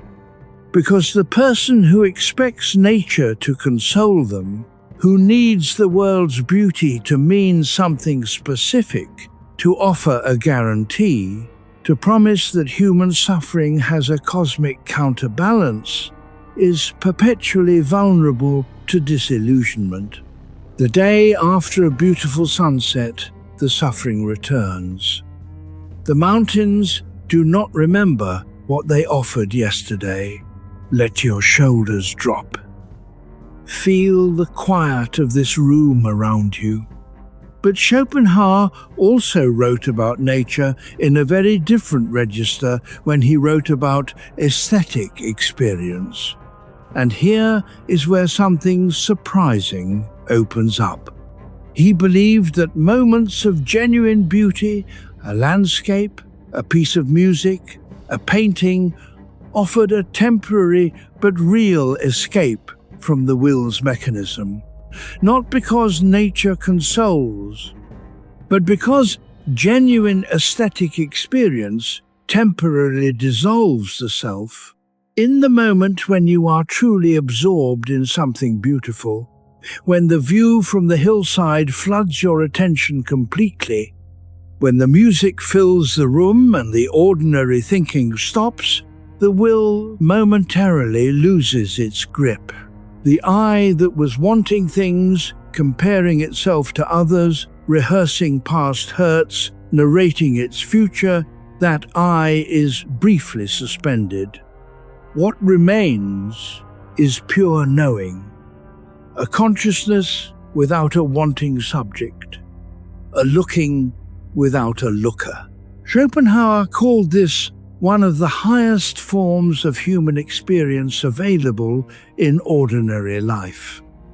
Not because it solves anything, because it gives the will a few seconds of rest. And in that rest, something genuinely different becomes possible. He was particularly interested in how children experience beauty. A child who stops to watch a beetle, transfixed, has no theory about what they are experiencing. There is just the direct encounter. The attention is complete. The will is quieted in the simple fact of looking. That same quality is available to adults. It is harder because the narrative self is more developed and more insistent, but it is there. Tonight, in the quiet of this hour, there may be a version of it. Not the beauty of a landscape, but the simple fact of being here, breathing, receiving the dark and the quiet. Nature does not console, but the stillness that settles in the space after expectations have been set aside, that is something real. Here is what Schopenhauer actually found beautiful about the natural world, understood on its own terms without the demand for consolation. He found it honest. The natural world does not pretend. It does not perform wellness or contentment. It does what it does. The tree grows, the river moves, the animal hunts and rests and hunts again, without the layers of story and interpretation that human consciousness adds to everything it touches. There is a kind of relief in watching something operate without narrative. A bird landing on a wire briefly and departing. A cloud moving through a sky that has no opinion about it. The particular quality of light in the late afternoon that does not mean anything and does not need to. Schopenhauer believed that the beauty available in nature, when encountered on its own terms, without the demand that it means something, without the need for it to serve as a promise, was among the cleaner pleasures available in a human life, not a consolation. A genuine encounter with what simply is. The Taoist tradition understood this precisely. The Tao Te Ching describes the natural world not as a moral teacher or a comforting presence, but as a model of effortlessness. Things grow and return. Water finds its level. The seasons move without argument. There is no narrative of progress or failure, just the movement of what is. Tonight, the night itself operates this way. The dark is doing what dark does. The quiet is what quiet is. There is no promise in it, and there is no need for one. Just this, just now, and now the next breath. Chapter 21. The Inner Critic of Ambition. Every ambitious person carries a critic inside. Not the encouraging voice, not the voice that sees what is possible and moves toward it. The other one, the one that monitors the distance between where you are and where you should be. The one that measures accomplishments against an invisible standard and invariably finds them insufficient. Schopenhauer had his own version of this. He was deeply ambitious, philosophically, intellectually, in terms of his place in history. He wanted his ideas to be recognized as among the most significant of his era, and for most of his life, they were not. He was ignored by the academic establishment, overshadowed by Hegel, left to work in relative obscurity for decades. The inner critic that watched all of this was not gentle. He wrote about ambition with unusual clarity because he understood it from the inside. He saw that ambition, like all expressions of the will, is never satisfied. Each achievement becomes the baseline for the next expectation. Each recognition, once received, immediately points toward the next recognition not yet secured. The inner critic is the will's internal representative. Its job is to keep you reaching, and it does this job effectively but at considerable personal cost. Let your breath find its own rhythm for a moment. You do not have to be anywhere tonight. The ambition itself is not the problem. Schopenhauer was not against achieving things. He was against the suffering that comes from tying your sense of worth so completely to achievement that every fall short of the invisible standard becomes an indictment of the self. He observed that the most internally tormented people were often not those who had failed dramatically, but those who had succeeded considerably and still heard the critic's voice. Because no amount of external achievement silences an internal standard that automatically elevates itself.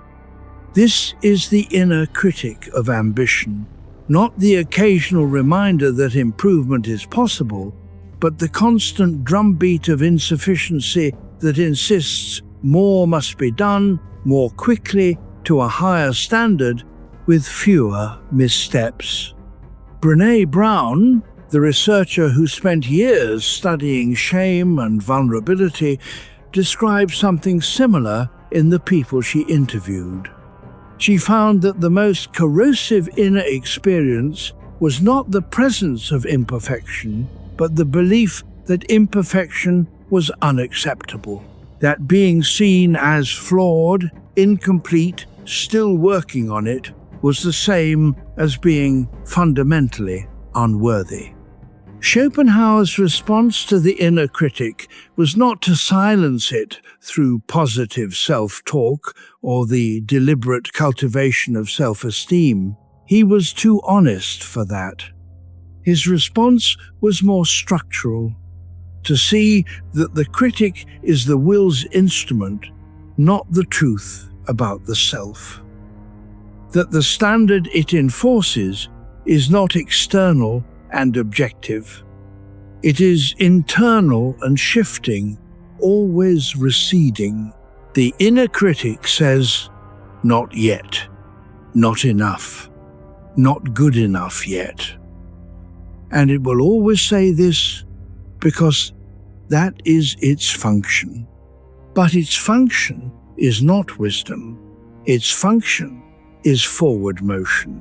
And you are the one who decides whether forward motion is always required. Tonight, it is not required. Tonight, the critic does not have to be believed. It can have its voice, and you can notice that it is speaking, and you can choose not to follow it into the dark. Not forever, just for these hours. Chapter 22. What ancient humans already knew. Long before Schopenhauer put his specific language to these ideas, the recognition at the core of them was alive in human culture. The ancient Vedic texts of India, composed perhaps 3,000 years ago, describe the world of ordinary experience as Maya, a word often translated as illusion, but more precisely meaning something like the world as it appears through the limited lens of individual consciousness. Not a trick, not a lie, just an incomplete picture. Beneath Maya, those texts insisted, was Brahman, the underlying reality, undivided, non-seeking, complete in itself. And the individual self, the Atman, was not separate from Brahman. The separation was the illusion. Schopenhauer had read those texts. He kept a copy of a Latin translation of the Upanishads near his bed for most of his adult life. He called it the most consoling reading available in any language. He found in them a philosophical tradition that had, thousands of years earlier, arrived at conclusions startlingly close to his own. The surface world of appearance and desire, Maya. The underlying striving force, a close parallel to the will. The recognition that individual selves are expressions of something larger. And the possibility, however temporary, of seeing through the surface to the deeper nature. Let the weight of your body settle fully. Feel the quiet of this moment. The Stoics, working in Greece and Rome roughly 5 centuries after the Upanishads, arrived at related recognitions from a different starting point. They observed that most of what people worried about was outside their control, that the only reliable locus of freedom was the interior, the attitude brought to circumstances, not the circumstances themselves. Marcus Aurelius wrote, "In the middle of a war on the Danube frontier, surrounded by disease and difficulty, reminding himself that his power extended no further than his own response to events. Not as a consolation, as a philosophical position. This is the perimeter of what is genuinely mine. Everything else I hold loosely." This is what the ancient humans already knew. Not that suffering could be eliminated, not that desire could be perfectly managed, not that the will could be permanently quieted, but that wisdom begins with seeing clearly. That clear seeing, however uncomfortable, is always less painful in the long run than maintained illusion. That the human beings who have lived most fully were not those who had the fewest difficulties, but those who developed the deepest relationship with difficulty. The ancient teachers from India, the Stoics of Rome, the Buddhist thinkers of Southeast Asia, and the later existentialists of Europe, all of them were circling the same central recognition in the languages and metaphysical frameworks of their particular time and place. Suffering is the texture of experience. Wanting is the mechanism of consciousness. And peace, not the absence of wanting, but something that coexists with it, is available. Not through escape, through understanding. Schopenhauer stood at a particular crossing point in this long conversation. He had access to both the Eastern traditions and the Western philosophical inheritance. He could see that they were saying, in different vocabularies, the same thing. And he said it again, in his own century, in his own language, with his own personality, difficult and precise, and surprisingly generous in its deepest moments. The ancient humans already knew this, and across the distance of centuries, they are still saying it to us tonight. In the quiet before sleep, when the day's noise has dimmed, you can almost hear them. The long conversation does not stop. It runs through everything that has ever been written about the interior life. Through the Stoic journals and the Upanishads and the Buddhist sutras and the later existentialists and the contemporary researchers who spend their careers studying the brain's relationship to its own suffering, all of them pointing at the same collection of recognitions, that the mind creates its own weather, that the wanting never fully stops, that compassion is the nearest thing to peace that remains reliably available, and that honest seeing, however uncomfortable in the short term, is always kinder in the long term than the maintained illusion. What the ancient humans knew, Schopenhauer rephrased. What Schopenhauer rephrased, Viktor Frankl confirmed in the most extreme laboratory imaginable. What Frankl confirmed, the neuroscientists of the late 20th century began to locate in specific structures and circuits. What the neuroscientists mapped, the clinical psychologists began to turn into practices.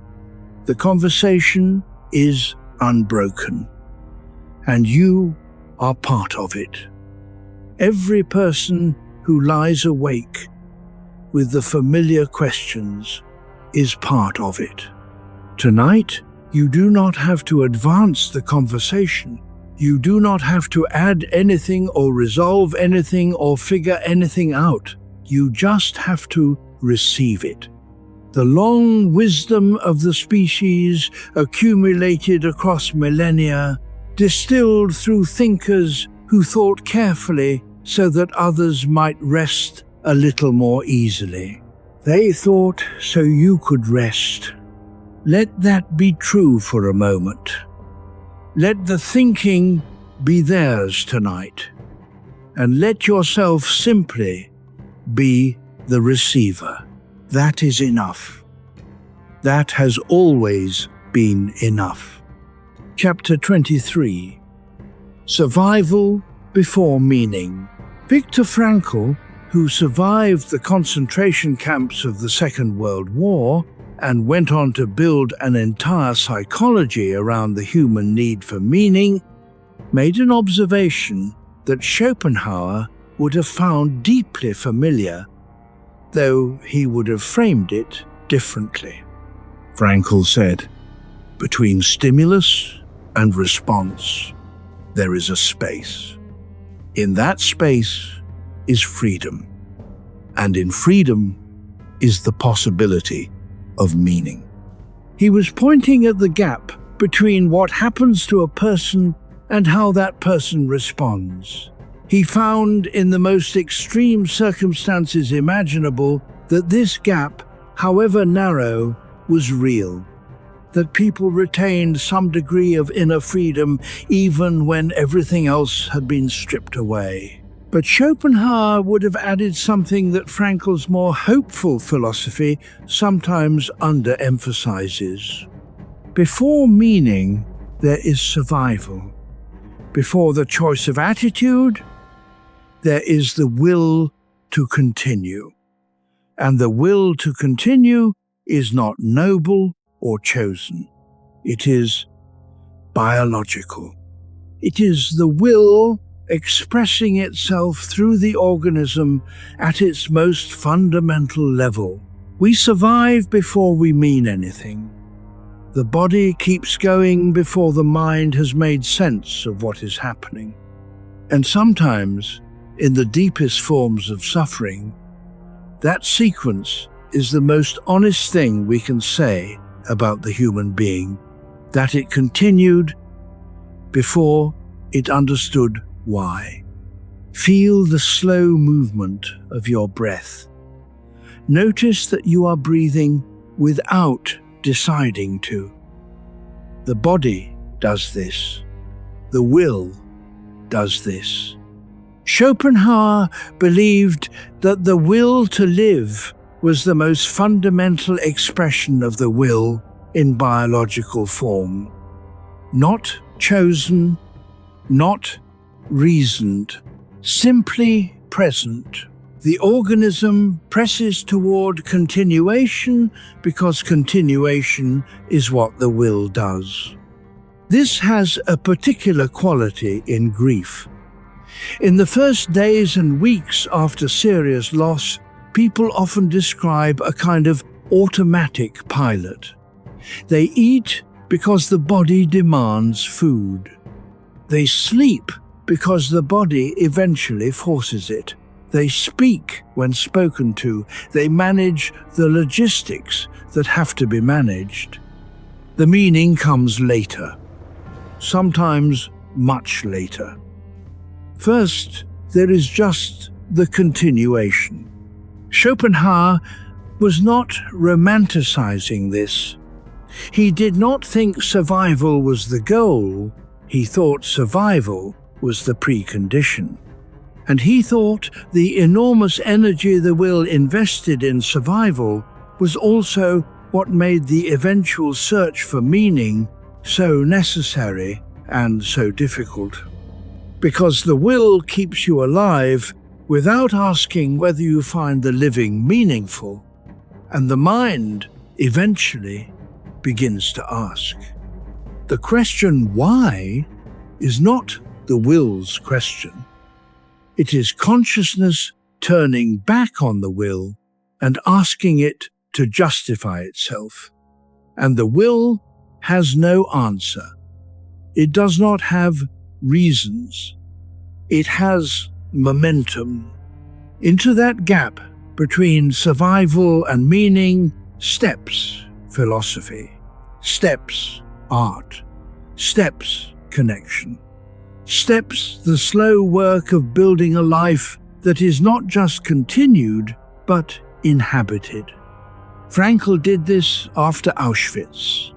Schopenhauer did this in his quiet apartment in Frankfurt, walking his poodle, filling notebooks with dense philosophy, living long enough to see his work finally recognized. They both survived, and then they both made something of the surviving.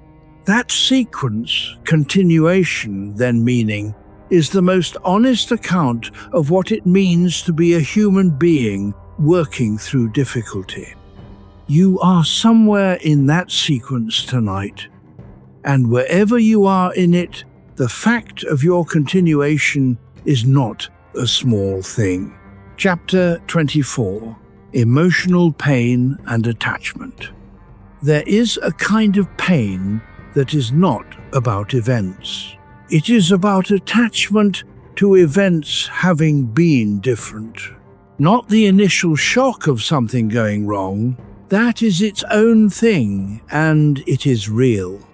But the sustained pain, the kind that visits you months or years after the event, that colors quiet evenings, that shows up uninvited on ordinary mornings, this pain is often not primarily about what happened. It is about the attachment to an outcome that did not occur, the grief for the version of events that was wanted and not given. Schopenhauer analyzed this with considerable precision. He observed that we suffer not only in proportion to what we lose, but in proportion to how tightly we were attached to what we lost. A person who held something lightly suffers less when it changes than a person who gripped it firmly. Not because the first person cared less, because the first person's sense of self was less entangled with the specific outcome. The attachment is the variable, the loss is the constant.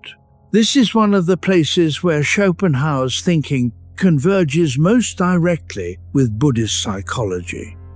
The second noble truth of Buddhism, as Schopenhauer understood it, is not that life is painful, but that the cause of suffering is attachment, tanha in Pali, meaning thirst or craving. Not wanting in general, but the particular grip that forms when wanting becomes identification. Let your jaw soften. Let the muscles in your neck ease slightly. The grief that does not move is usually grief that has calcified around an attachment. The relationship that should have lasted. The opportunity that should have arrived. The version of yourself that was supposed to exist by now. The path that was planned and then closed. None of these losses are small. They are real. But Schopenhauer's observation, gently made, is that the pain that persists is sometimes less about the thing itself and more about the refusal to release the demand that it should have been otherwise. This is not victim blaming. It is not suggesting that the person chose their suffering or deserves it. It is making a structural observation that the grip of should have been different is its own form of the will reaching toward a past it cannot touch.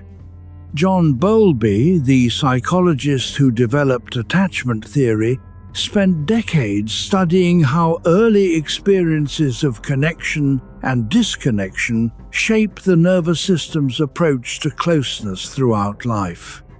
He found that the intensity of grief following loss was related to the quality of attachment, that those who had formed deep, genuine bonds felt loss most acutely, but also, over time, had the deepest capacity for recovery.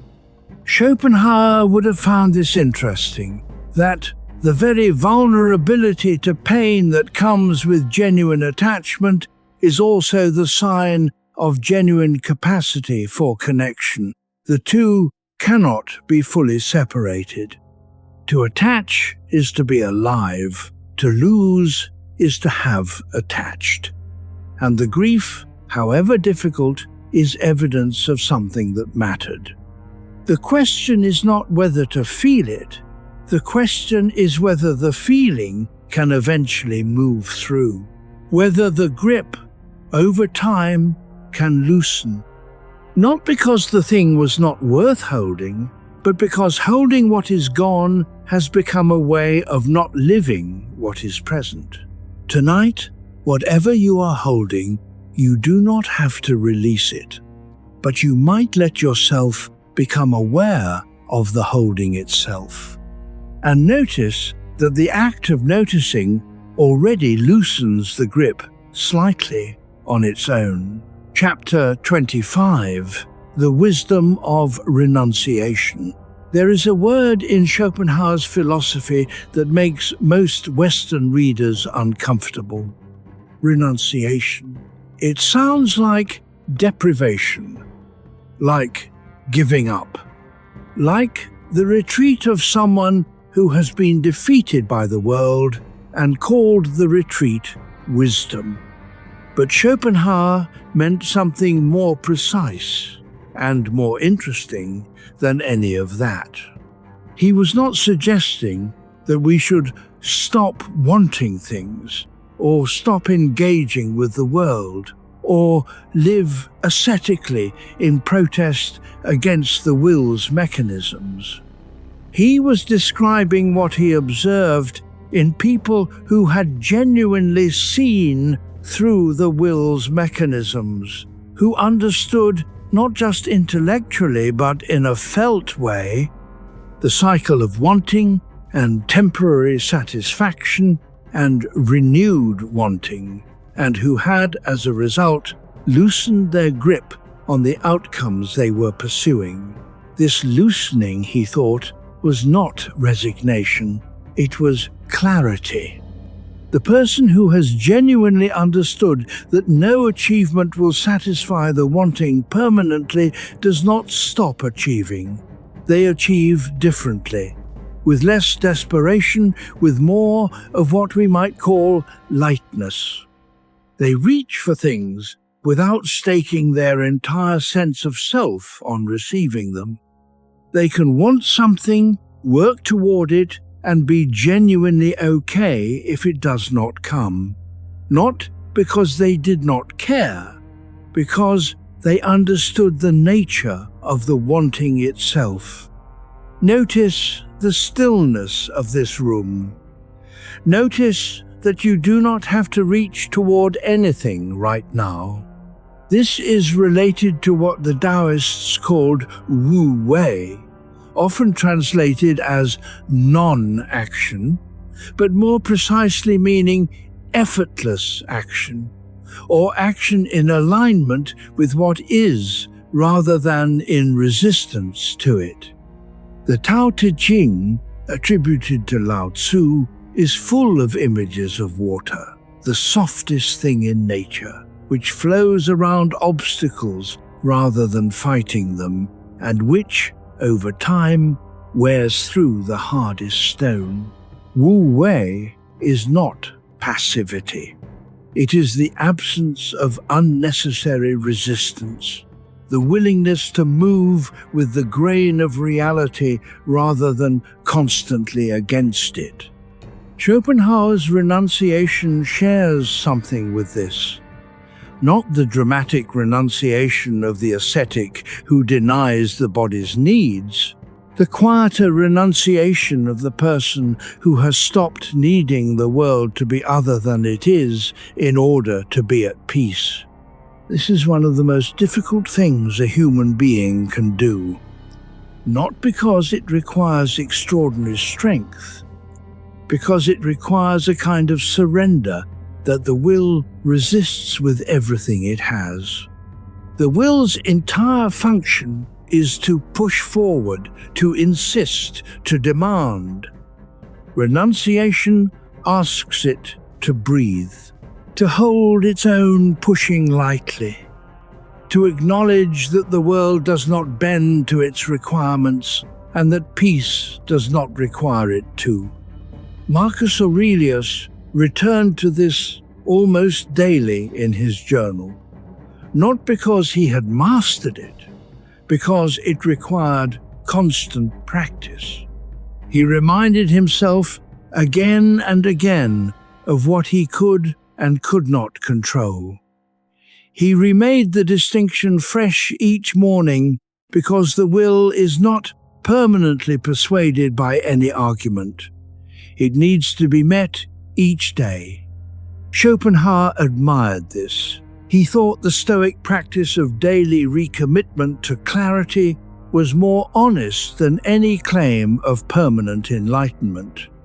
And he thought that moments of genuine renunciation, even brief ones, even partial ones, were among the most valuable experiences available in a human life. Because in those moments, the will's relentless drive was briefly visible as what it was, not the self, but a force the self was carrying. And seeing that distinction, even for a moment, is the beginning of a different relationship with your own wanting. Not freedom from wanting, freedom within it. It is worth pausing here on the word lightly. Schopenhauer was not recommending a shallow relationship with life. He had a deep relationship with his work, with music, with philosophy, with the small pleasures of daily routine. He was not advocating distance or detachment, in the sense of not caring. He was advocating lightness in the sense of not gripping. The way an experienced climber holds a handhold, firmly enough to be useful, loosely enough that if the hold crumbles, the climber can adapt rather than fall rigidly. Kierkegaard describes something he called infinite resignation, the movement of the spirit that acknowledges that what is most deeply desired may not be given, that the longing may remain unfulfilled. And rather than this being cause for despair, it is the ground from which something deeper becomes possible. Not the thing you wanted, but a different relationship to wanting itself.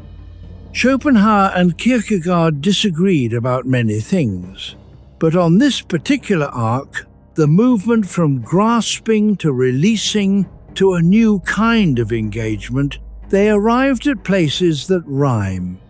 The wisdom of renunciation is not learned once, it is returned to.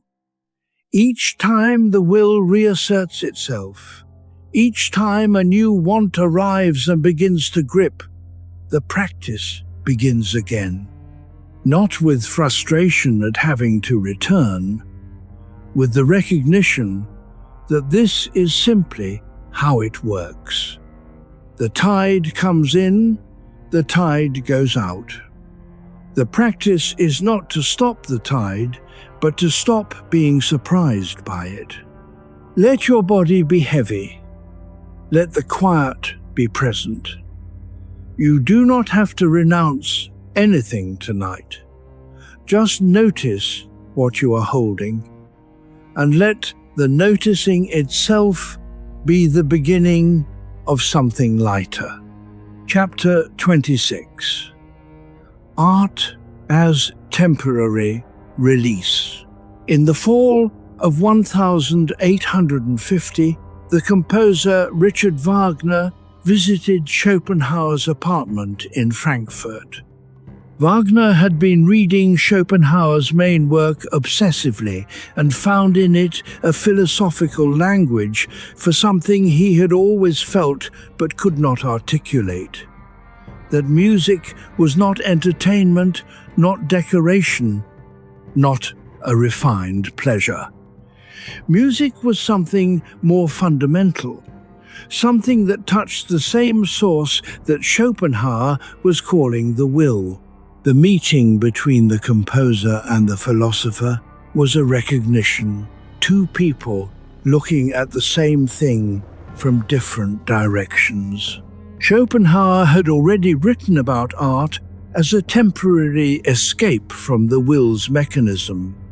He had argued that genuine aesthetic experience, the full absorption in a painting, a symphony, a great piece of literature, creates a moment in which the will-driven self is temporarily suspended.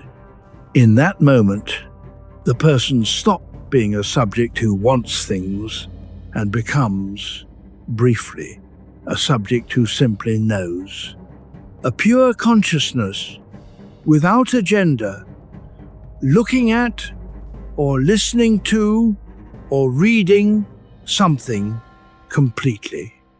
He thought this was one of the few genuine pauses the will allowed, not because it had been defeated, because it had been channeled temporarily into something beyond ordinary reaching. Feel the quiet of this moment. Let your body be completely still. Art, in Schopenhauer's system, achieves something that ordinary life cannot reliably produce. It temporarily dissolves the boundary between the self and the object. When you are fully absorbed in music, there is no listener separate from the listening. When you are fully inside a great novel, there is no reader examining the pages. There is only the experience itself, without the layer of wanting and judging that normally overlays everything. He ranked the arts in order of their capacity to produce this effect. Architecture, the lowest. It anchors you in space and time, in physical necessity, in the world of ordinary use. Painting and sculpture. Higher, because they present pure appearances, freed from their original function. Poetry. Higher still, because it abstracts through language. And music, highest of all. Music, he said, is not the representation of an idea. It is not about anything. It is the will itself, given form. When you hear music, you are hearing the same force that drives desire and suffering and love, but in a form where it has no specific object, pure striving without an aim. The will, for once, reaching nowhere in particular. And in that directionless reaching, something like peace. This explains why music is so often the medium people turn to in grief, in confusion, in exhaustion, not because it solves anything, because it gives the will a place to go that is not the ordinary world of outcomes and disappointments. It lets the force of reaching express itself without adding another item to the list of things you need. Tonight, in the quiet, you may notice a kind of listening happening without effort. The sounds of the night around you, the small sounds of a house that is still. That too is a form of this. Not art, but attention, pure attention, without agenda. And for a moment, the will rests in what is simply here. Chapter 27. Music and the Quieting Will. Schopenhauer wrote more pages about music than about almost any other single topic. This is unusual for a philosopher known primarily for his metaphysics and his pessimism. It is a clue about where his thinking ended up. He believed that music occupied a completely different category from the other arts. Every other art form, painting, sculpture, poetry, architecture, works with representations. It takes something in the world and gives it a new form. The painting represents a landscape. The poem represents an experience. The sculpture represents a body. Music represents nothing. It does not stand in for anything outside itself. It is not about grief or joy or love. It does not depict the sea or the forest or the face of someone lost. It simply sounds. And in sounding, it does something that representation cannot do. He argued that music speaks directly to the will, not through the intellect, not through concepts, not through the surface world of representation. Music and the will share the same origin. They are two expressions of the same thing, one in sound, one in life. When you hear music deeply, you are hearing yourself at your most fundamental level. This is why music bypasses argument, why it moves people who are not moved by words, why a piece of music can produce grief or longing or inexplicable joy without any attached story. Because it is not addressing the story, it is addressing what lies beneath the story. Let your breath slow further. Let the muscles of your shoulders release. The quieting that music produces is not silence, it is the will fully occupied.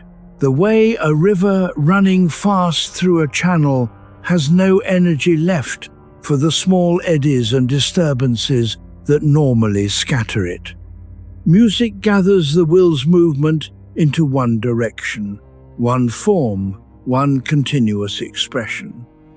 And in that gathering, the scattered reaching of ordinary desire temporarily stills. People who love music report something that is hard to put into ordinary language. The experience of being inside a piece of music, not listening from the outside, but somehow in it, moving with it, has a quality of being both fully awake and fully released simultaneously. Alert, but not tense. Present, but not grasping. Schopenhauer thought this was among the closest things available to what mystics described as states of profound peace. Not a religious state, not a supernatural state. A state in which the ordinary machinery of wanting and comparing and planning briefly lifts, and what remains is something that does not have a simple name. He did not recommend any particular music. He loved Mozart. He played the flute badly and enthusiastically for most of his life. He thought the experience of music was more important than any analysis of it, and that philosophy's job was to explain the experience, not replace it. Tonight, if you find yourself drifting towards sleep on the edge of this conversation, that drifting is not a failure of attention. It is the will finding its own kind of music in the quiet. The rhythm of your own breathing, the small sounds that persist when everything else has gone still. And the peace that settles in that rhythm, Schopenhauer would recognize it. He would say, yes, that is it. That is what the will looks like when it has finally stopped arguing with itself. Let the music of the quiet be enough tonight. You do not have to make anything of it. You do not have to understand it. You just have to let it in. Schopenhauer believed that the capacity to receive beauty, to actually let it in, rather than observe it from a careful distance, required a certain kind of surrender that the ego resisted. Because receiving means being affected, and being affected means the boundary between self and world becomes permeable. The ego does not love permeability. It prefers solidity, clear edges, a sense of its own separateness maintained. But the deepest experiences of music, and the deepest experiences of any genuine beauty, happen in the moments when those edges soften, when you stop being the person listening to the music and simply become the listening. He thought that people who had developed a genuine relationship with music, who had let it genuinely move them, rather than simply appreciating it technically, had practiced a form of self-dissolution that was valuable beyond the musical experience itself. They had learned in those moments what it felt like to let the boundary thin. And that capacity, once developed, could extend, not only in music, in conversation, in grief shared with another person, in the experience of genuine beauty in any form, in the moments of genuine compassion we described earlier, in sleep itself. Sleep is, in its way, the most complete self-dissolution available to most people. The conscious self that maintains the boundary, that insists on its own separateness, that monitors and plans and argues, this self releases its grip every night without drama. And what remains in the hours of genuine sleep is the will in its most basic form, maintaining, restoring, continuing. That continuation is not nothing. It is, in Schopenhauer's terms, the deepest expression of what you are. Let it continue tonight. Without argument, without agenda, just the quiet will, doing what it does in the dark, while the rest of you rests. Chapter 28. Why Peace Requires Less. There is a common misunderstanding about peace. Most people pursue it the way they pursue most things, by adding more comfort, more security, more certainty, more resolution. The idea is that peace is something you arrive at through accumulation. Once you have enough of the right things, peace will follow. Schopenhauer thought this had it exactly backward. Peace, in his understanding, is what becomes possible when you stop demanding that reality be different from what it is. It is not an acquisition, it is a subtraction. The removal of the constant argument with the present moment. The will's default mode is forward. It is always reaching toward the next thing, always measuring the gap between current reality and the desired future, always experiencing the present as insufficient. And as long as the will is fully in this mode, which is most of the time, for most people, in most circumstances, peace is structurally impossible. Not because the circumstances are wrong, because the orientation is incompatible with peace. Peace requires less insistence, less certainty about what the future should contain, less argument with what the past contained, less requirement that the present prove itself worthy of your approval. This is very different from indifference. You can be deeply engaged with life, caring, hoping, working, loving, without requiring any particular outcome. The engagement does not have to come with a grip attached. Notice where your body is heavy right now.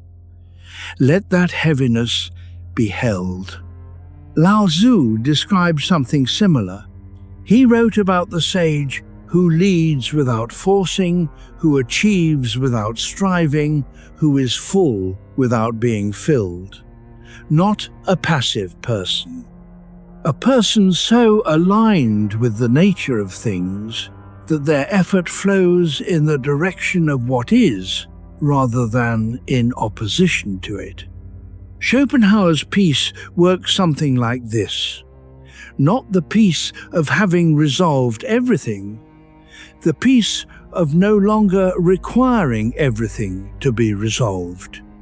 This is a hard teaching, because the mind, particularly a careful, thinking mind, is convinced that peace will come once the analysis is complete, once the problem is fully understood, once the question has been properly answered. But Schopenhauer observed that more understanding did not automatically produce more peace. Understanding without acceptance is just a more refined form of argument with reality. The person who fully understands why they are restless is still restless, if they have not accepted that restlessness is the condition of being alive. The additional step is the acceptance. And acceptance is not a thought, it is a releasing. Something that happens in the body as much as in the mind, a softening of the grip. You can want peace and pursue peace and think carefully about what peace would look like and still not find it, as long as the wanting itself is the same urgent reaching that drives all the other wanting. But there are moments, and you may have had one recently, or many years ago, or perhaps tonight, when something simply lets go. Not through effort, almost despite effort. A moment of genuine ease that arrives not because you achieved it, but because you stopped fighting something.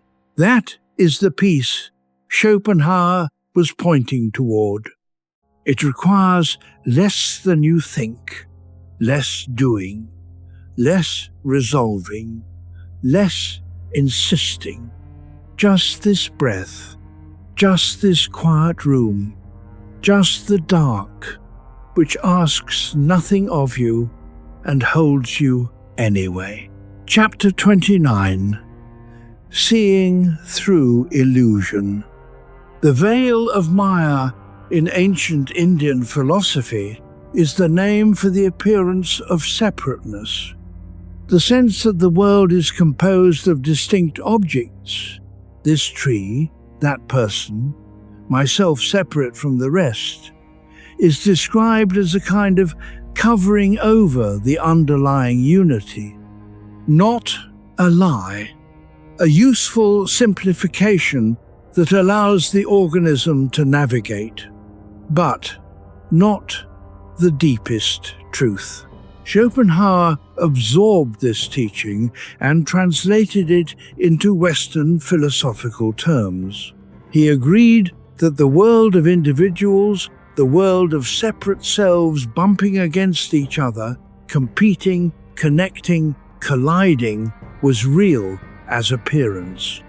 But beneath that appearance was the will, one force expressing itself in countless different forms, each form experiencing itself as separate, none of them fully aware of what they share. To see through illusion in this context is not to deny the reality of individuals. It is to hold the individual's experience lightly, to recognize that the boundary between self and other, between inside and outside, between my suffering and the suffering happening elsewhere, these boundaries are real as practical categories and permeable as metaphysical ones. When you feel genuine compassion for another person, you are briefly seeing through the veil. The boundary thins. Their suffering registers as yours, not because you have imagined yourself into their situation, but because at some level you are recognizing what you already share. This is what Schopenhauer meant by compassion as the foundation of ethics. Not a choice to be nice, a recognition of fundamental kinship. Let your breath slow. Let the quiet of this room extend around you. Seeing through illusion is also what happens in the most honest moments of self-examination.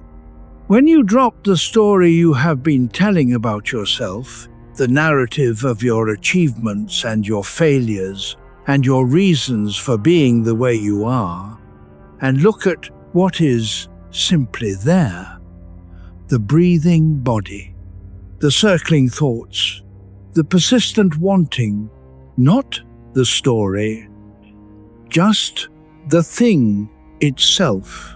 It is uncomfortable. Stories are comfortable. They give experience a shape and a logic and a sense of continuity.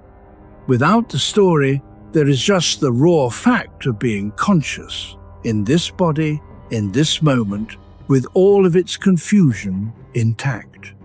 But Schopenhauer thought this raw fact seeing was valuable, because stories, however useful, often contain distortions.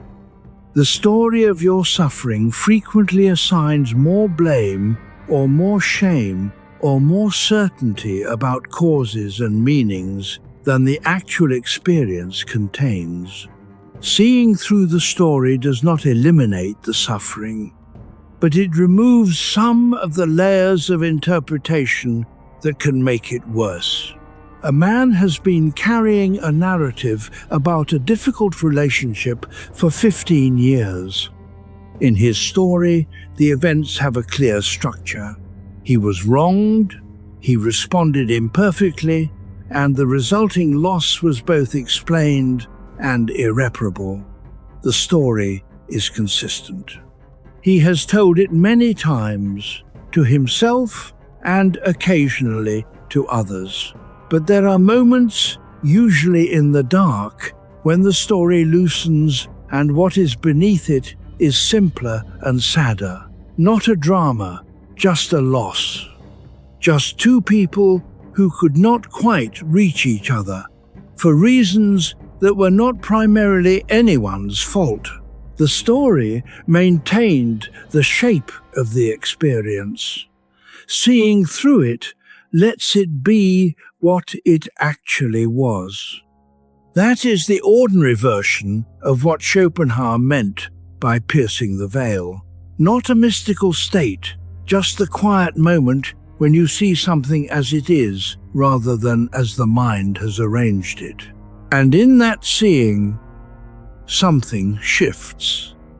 Slightly. Genuinely. Chapter 30. Solitude without self-deception. Schopenhauer valued solitude. This is well documented. He lived alone for most of his adult life, preferred the company of his dog to most humans, and found in the quiet of his own apartment the conditions his thinking needed. But he was careful to distinguish between two very different kinds of solitude. The first is solitude as genuine withdrawal, a choice to be alone in order to think, to rest, to encounter the self without the noise of social performance.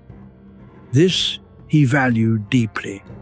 He thought it was one of the most important capacities a person could develop. The second is solitude as hiding. Being alone in order to avoid what honest company might require, the adjustment of the self, the acknowledgement of the other, the exposure of your actual state to someone who might see it.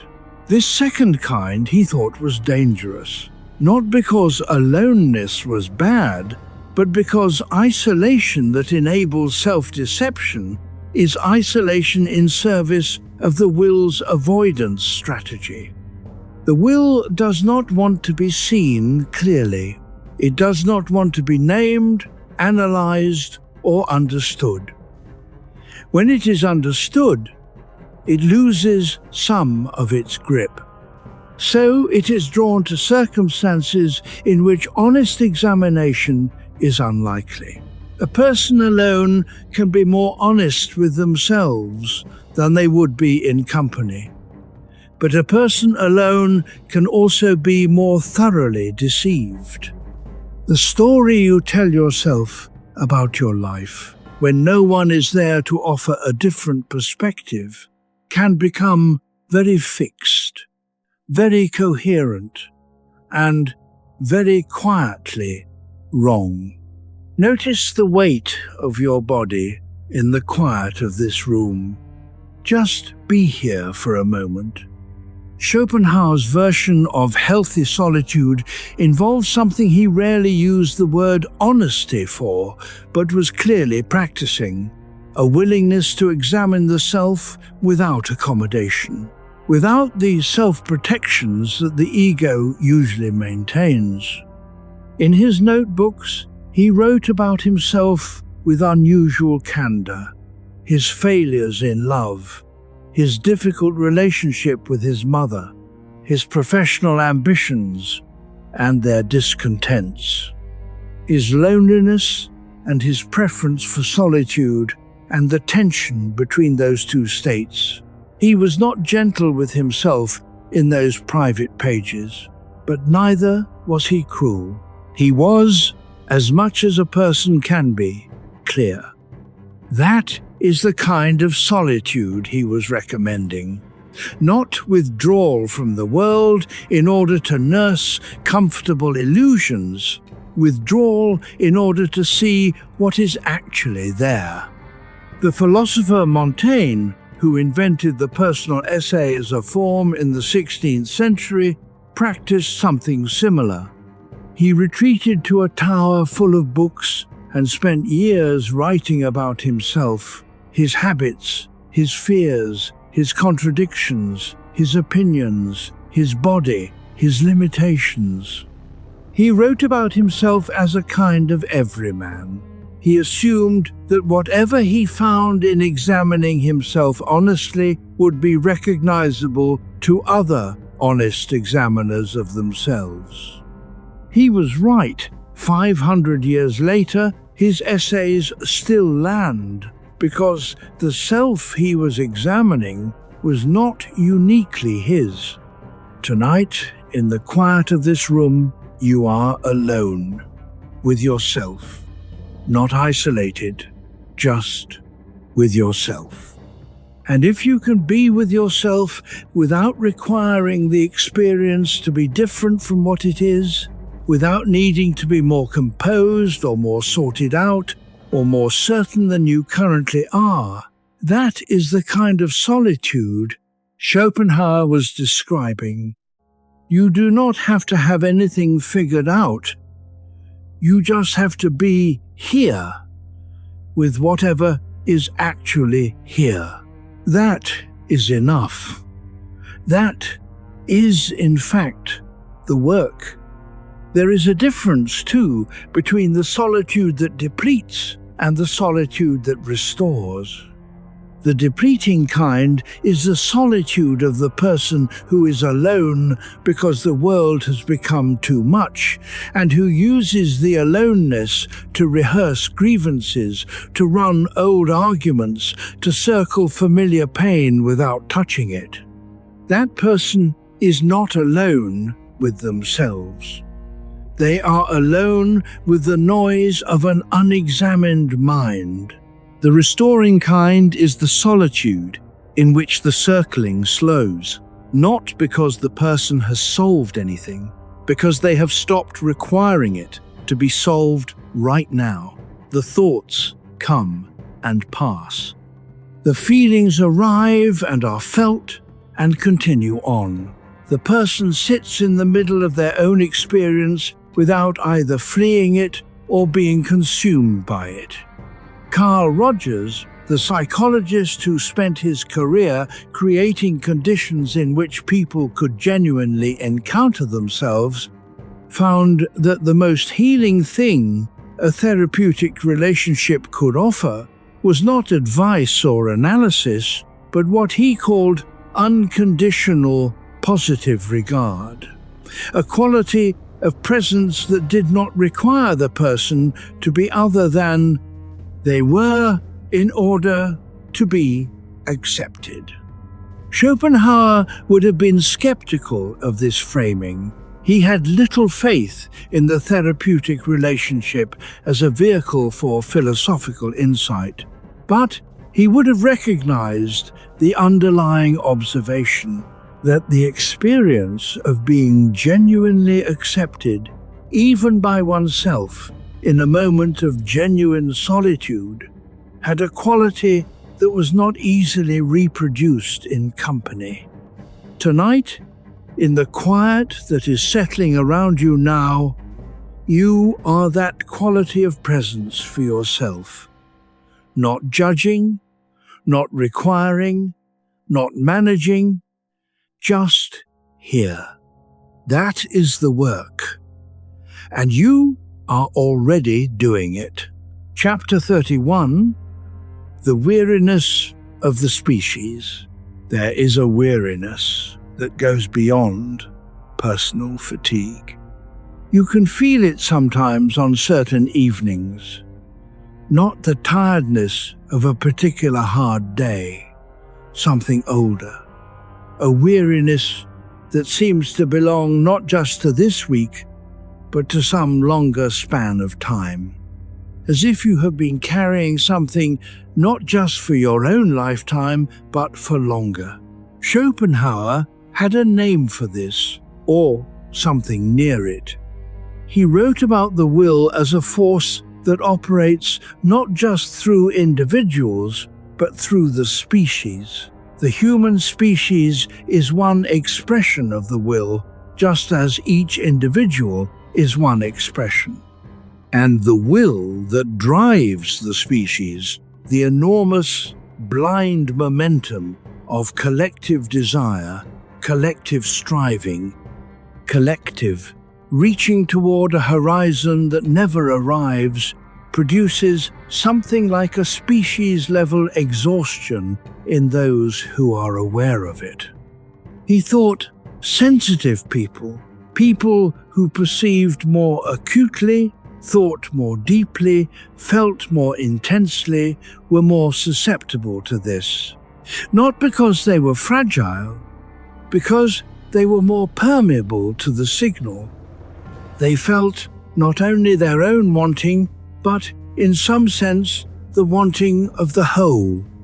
This sounds large, perhaps too large, but there is something in it that may resonate. The tiredness you carry is not always personal. Sometimes it belongs to a longer story. The weight of generations.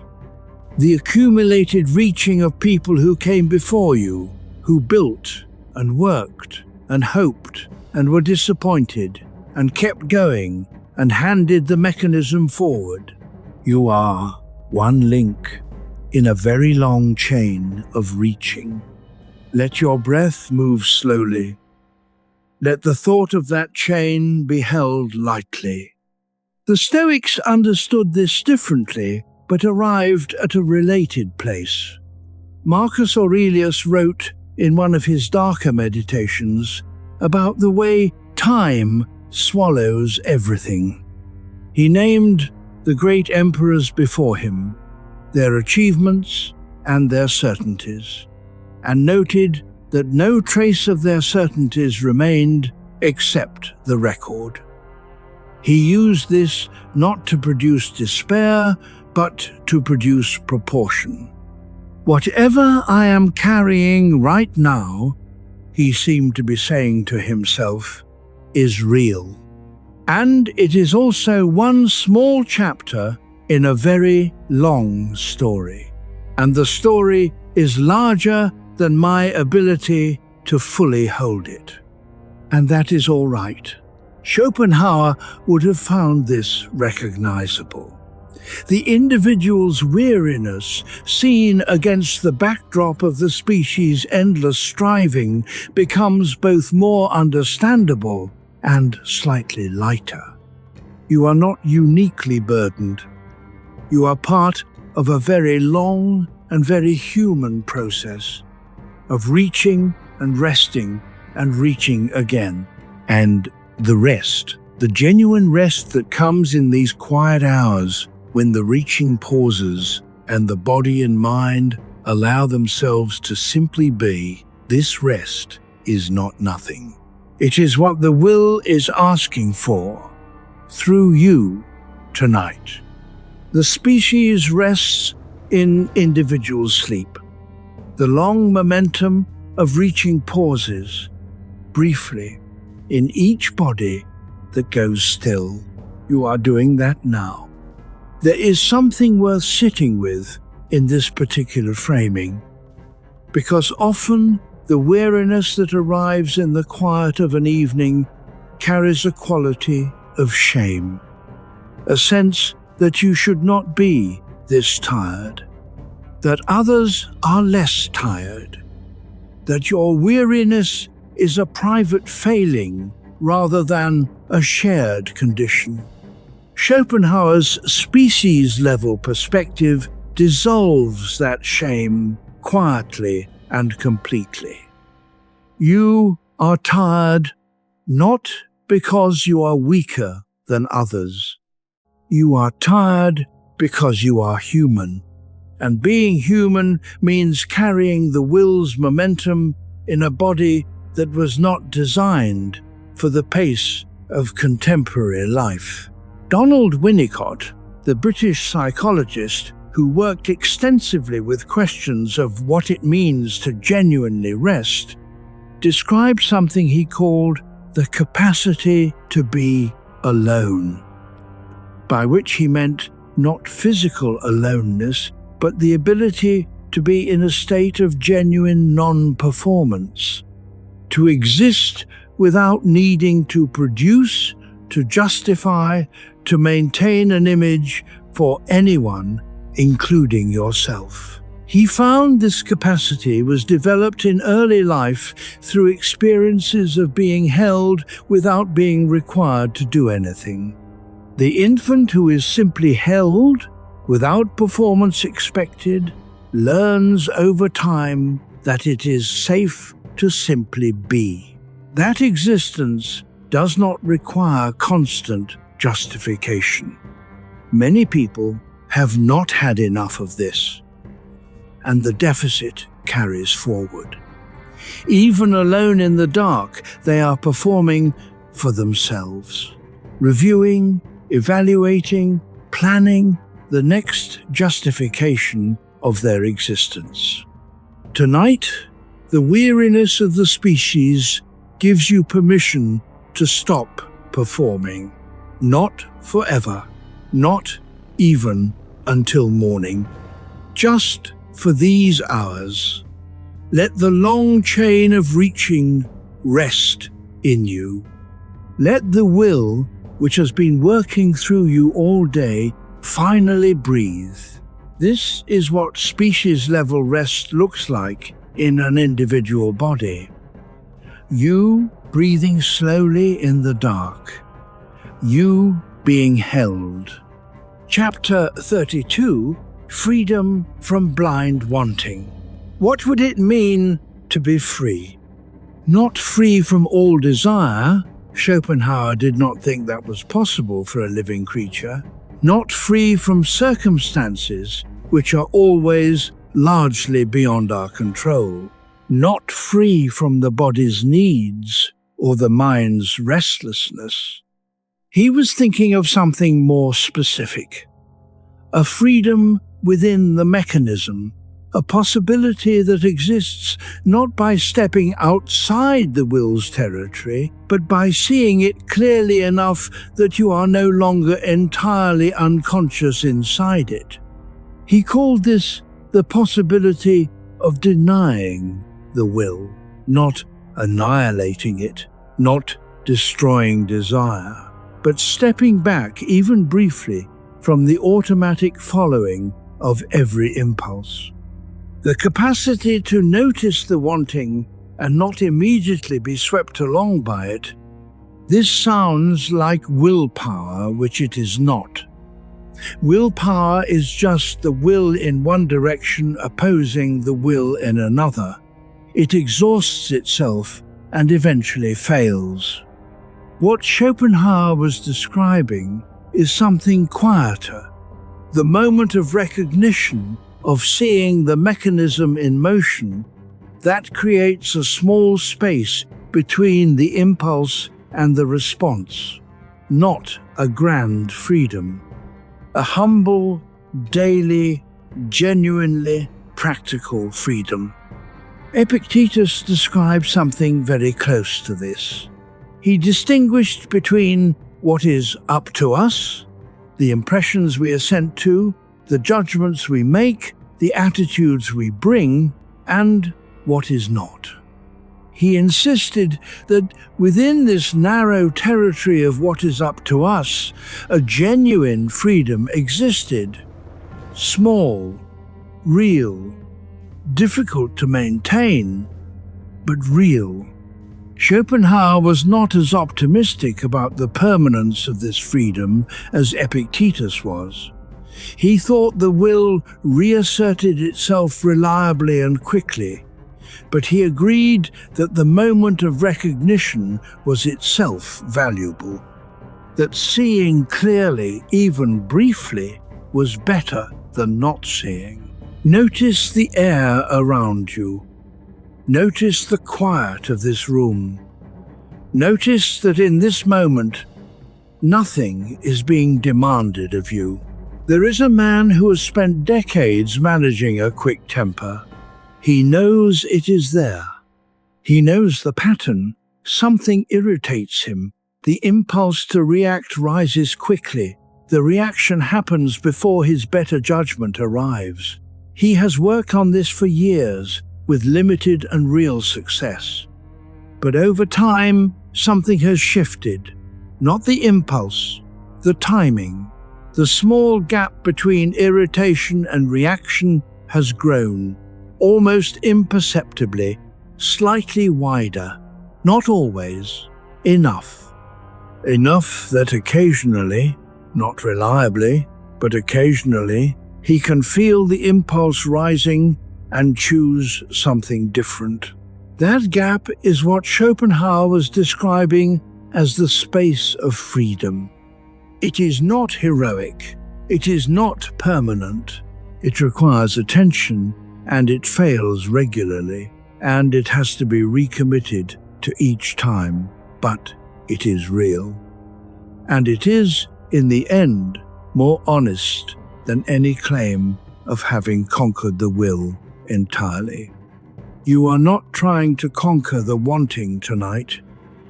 You are trying to hold it lightly enough that it does not drive everything else away. The will remains. The craving remains. The restlessness remains as the natural texture of a conscious life. And in the middle of all of that, a small, genuine space, the breath between impulse and response, the moment before the reaching begins. In that space, something like freedom is actually possible. Chapter 33. The calm of pessimistic clarity.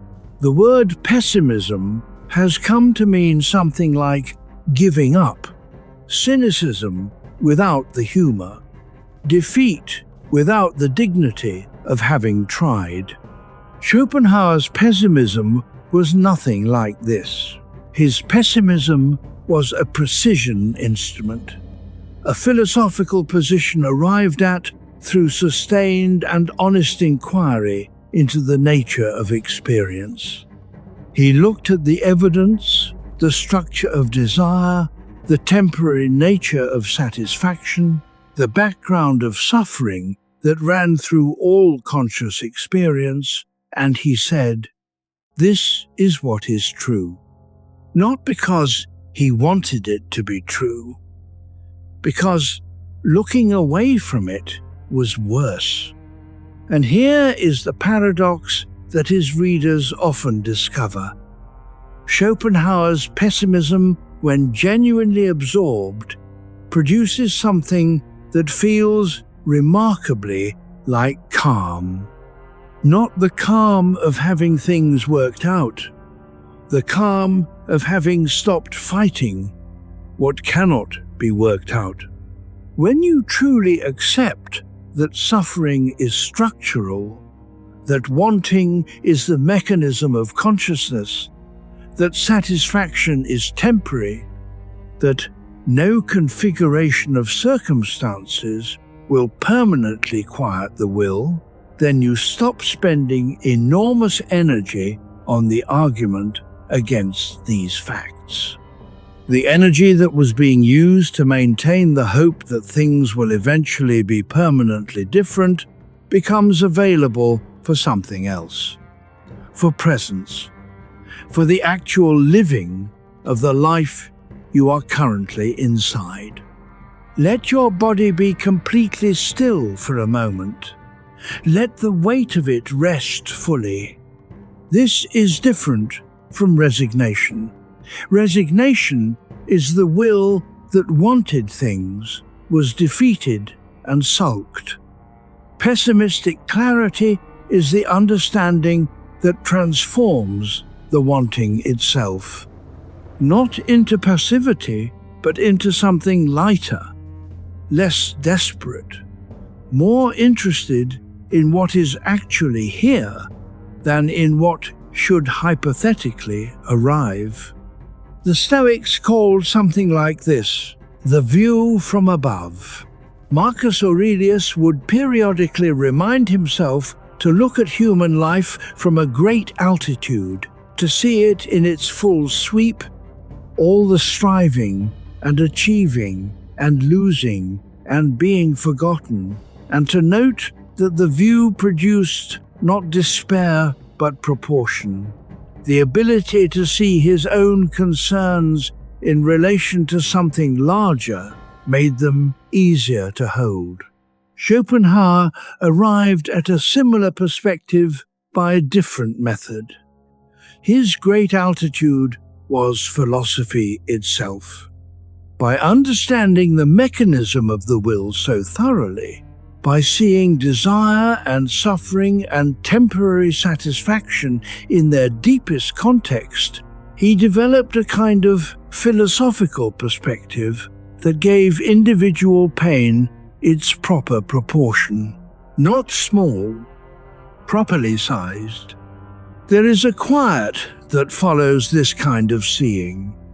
Not silence, not the absence of thoughts or feelings or concerns, but a different relationship to them.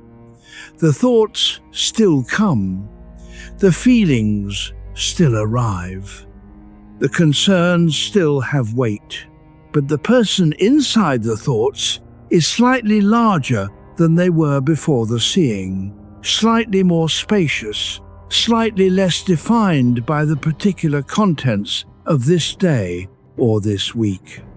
The pessimistic clarity that Schopenhauer developed over a lifetime of careful thinking produced, in his late years, a philosopher who wrote with considerable warmth, who was genuinely kind to animals, who responded, at last, to the recognition that readers offered him with something that resembled gratitude.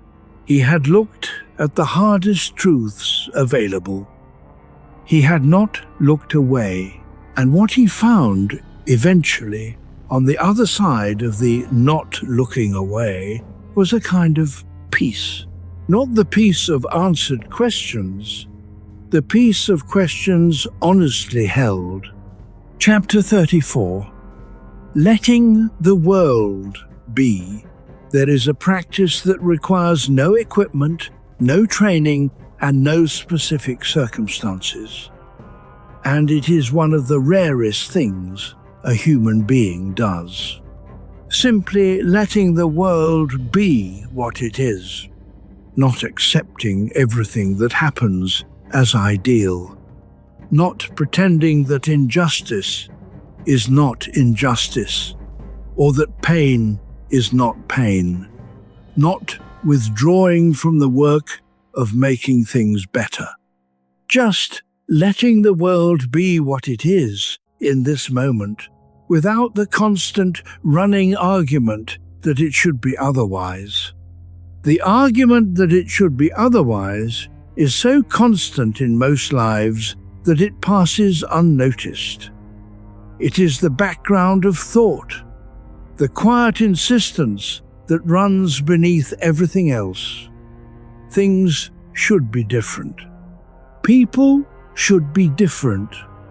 I should be different. The situation should resolve itself. The question should have an answer. The uncertainty should end. Schopenhauer called this the will's deepest demand, that reality conform to its wishes. And he observed that reality does not cooperate. Reality does what the will behind all of existence does. It moves according to its own nature, indifferent to any particular self's requirements. The argument with reality is therefore always lost, every time, eventually. And the peace that becomes available after the argument ends, not through defeat, but through the genuine understanding that the argument was always the wrong move, This peace has a quality that no victory over circumstances can provide. Feel the weight of your body right now. Feel the support of what is beneath you. Notice that this support is here without being asked for. Lao Tzu described the sage as someone who does not contend. The Chinese word is zheng, meaning to dispute, to argue, to compete. The person who does not contend is not passive. They are engaged. But they are not in opposition to what is. They move with the nature of things rather than against it. Schopenhauer's version of this was the person who has genuinely understood the will's mechanism, who has seen it clearly enough to stop expecting it to produce permanent peace, and who has therefore stopped requiring reality to be other than it is. This is very hard to do, not once, consistently. It is hard because the will does not change. It keeps reaching, keeps insisting, keeps generating the argument with what is. Letting the world be is not a permanent state that you achieve and then maintain. It is a practice that you return to, again and again. Each time the argument starts again. Marcus Aurelius knew this. He did not write his meditations as a record of having achieved this practice. He wrote them as the daily practice itself. Page after page of recommitting to the same recognition. This is what I can affect, and this is not. This is what is up to me, and this is not. Let the rest be what it is. He was an emperor with the resources to impose his will on much of the known world. And he was also a man who understood, more clearly than most, the limits of anyone's actual power over circumstances. The lesson he took from the juxtaposition was not cynicism, it was discernment. The willingness to put effort toward what could actually be changed and to release the rest. Tonight, what you cannot change is very large. The past is entirely in that category, most of the future, the behavior of other people, the structure of the will itself. What is available is what is here. This breath, this quiet, this moment of not arguing with anything, that is not nothing. That is perhaps the most available form of freedom.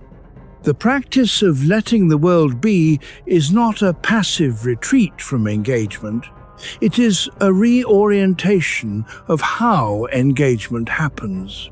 The person who has genuinely stopped requiring reality to conform to their wishes does not stop caring about outcomes. They stop being destroyed by outcomes that differ from what was hoped for. Seneca described this as the philosopher's particular advantage. Not that the philosopher has fewer desires, but that the philosopher, having thought clearly about desire, is less surprised by disappointment, less shattered by the gap between what was wanted and what arrived. The surprise factor is removed. And it is often the surprise, more than the thing itself, that produces the most acute suffering. When you know that the world will not conform to your requirements, you engage with it differently, with more attention to what is actually possible, with more genuine flexibility in the face of what presents itself, with a kind of open curiosity about where things actually lead, rather than a tight grip on where you had decided they should go. A woman who has spent years learning this, not through any particular practice, But through the accumulated experience of watching her most careful plans encounter reality and emerge changed, describes it as learning to drive a car by the feel of the road rather than by the route she had memorized in advance. The destination matters, but the road has its own information, and that information is more reliable than any map. Schopenhauer would have recognized this immediately. The road, for him, was always the will expressing itself through the world. And the wise traveler is not the one with the most detailed map. It is the one who can drive. Let the world be what it is tonight. The road is here, the dark is kind, and you are already where you need to be. Chapter 35, Rest Beyond Desire. Before we move to the practice that belongs to this part of the evening, let us stay here for a moment. In the last hour, a great deal has been covered. A philosophy built from honest observation of suffering, the mechanics of desire and temporary satisfaction, the possibility of compassion, the temporary release offered by art and music and genuine stillness, the difference between resignation and clarity, the peace that waits on the other side of the argument with reality, all of it circling one central insight that Schopenhauer returned to throughout his life: that the will is not the enemy, that wanting is not a mistake, that the human capacity for desire is also the human capacity for love and art and philosophy and connection. What he was pointing toward, in the end, was not the elimination of wanting. It was the loosening of the will's unconscious grip. The difference between a life in which the will runs automatically, unexamined, producing the same cycle of reaching and temporary satisfaction and renewed reaching, and a life in which the will is seen, understood, held with some degree of lightness. The second kind of life is not free from suffering. Schopenhauer never promised that. But it has a quality the first does not: the capacity to rest. Not just the body's rest, the rest that comes when you are not constantly required to prove something, achieve something, resolve something. Rest beyond desire. Let your breath become very slow now. Let the air move in and out without any direction from you. Feel the weight of your legs, the weight of your hands resting where they are. Let the thinking quiet, not by forcing it, just by not following it. The thoughts that arrive are welcome.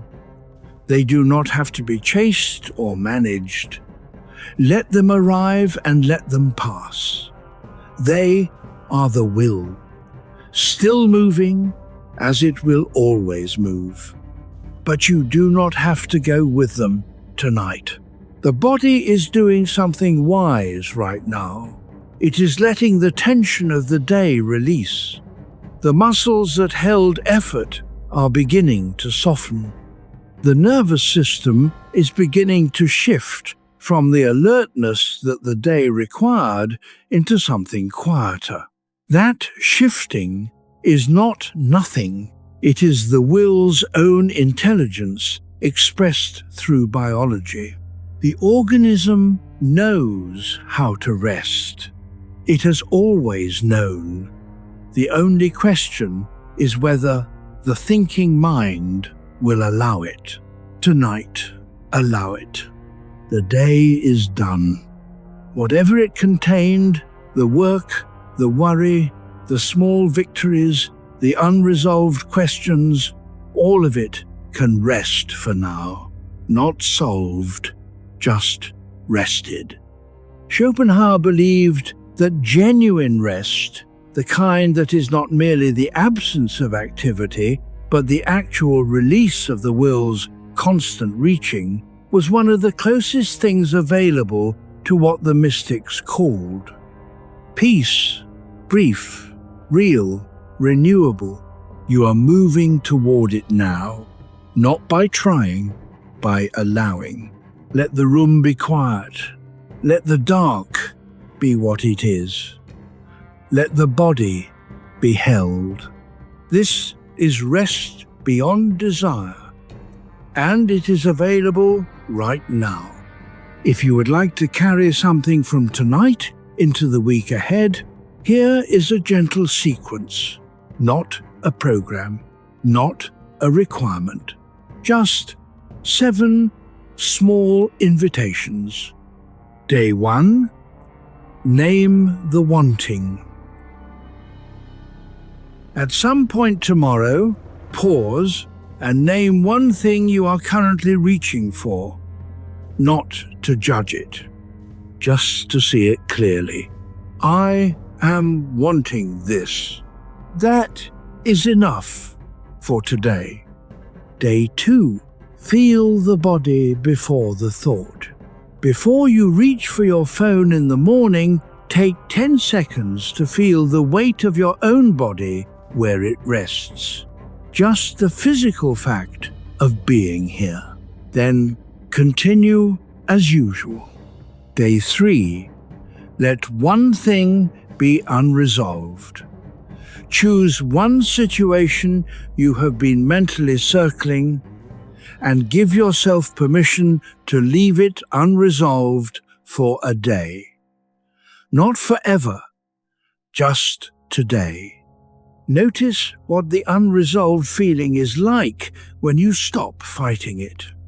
Day 4. Notice the comparison. Each time you catch yourself measuring your life against someone else's, just notice it without judgment. That noticing is a small act of freedom. Day 5. Find one moment of genuine absorption. Do one thing with enough attention that the ordinary self-monitoring quiets briefly. Cooking, reading, walking, listening. Anything that briefly dissolves the watcher into the watching.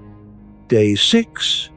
Close the gap by 1 degree.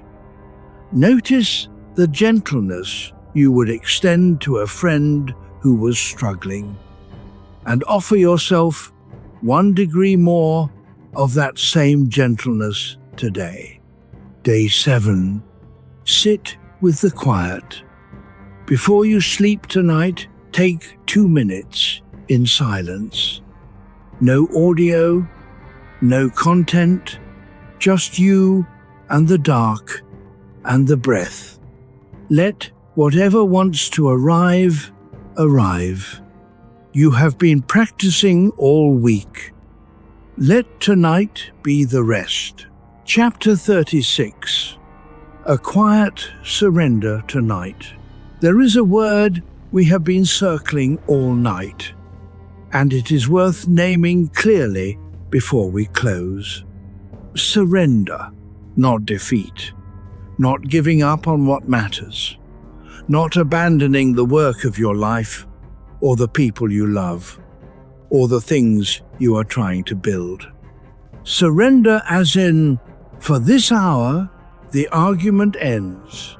The reaching pauses, the planning steps back. The mind that has been working hard to manage everything sets its work aside, not because the work doesn't matter, but because sleep is its own kind of wisdom, and sleep asks us to let go.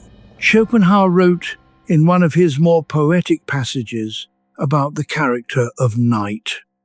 The way darkness removes the world's textures and differences and replaces them with a kind of equality. The day belongs to the will, to its projects and its competitions and its constant forward motion. The night is where the individual self dissolves slightly, where the boundaries between what is yours and what is simply the world become softer, where the restlessness that belongs to the light can rest. He was not romanticizing sleep. He was describing something he had noticed, that the transition from waking to sleeping, when it happens properly, without struggle, has a quality of release that the waking life does not normally offer. The will in sleep does not disappear, but it speaks differently, in dreams, in images, in the quiet language of the body restoring itself. It is still there, but it is not arguing with anything. It is doing what the will does when it is left to its own nature without the interference of consciousness. It maintains, repairs, continues. Let your breath become very slow. Let the dark around you be what it is.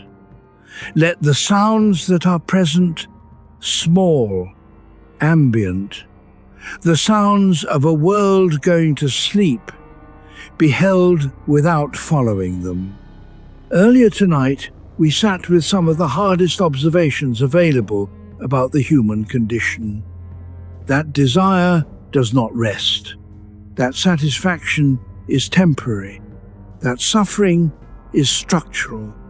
That the peace we imagine arriving is always just ahead of us, moving as we move. And we sat with the other side of those observations. That compassion is real and possible. That art and music and silence offer genuine, if brief, relief from the will's pressure. That seeing clearly is always more useful than looking away.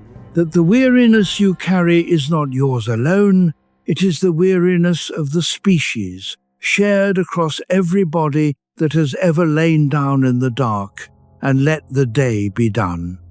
Now let this particular day be done. Notice what is happening in your body. The breath slower than it was. The muscles beginning to soften in places they had held tension for hours without your knowing. The thinking quieter than it was, not stopped, but quieter.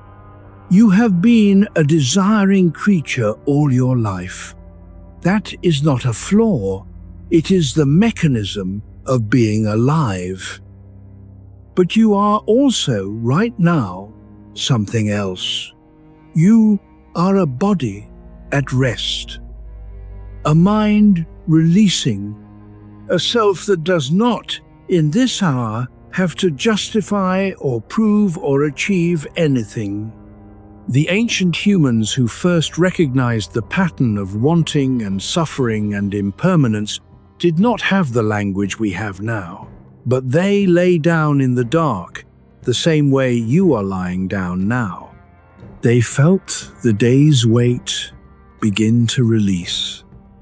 They breathed slowly in the quiet.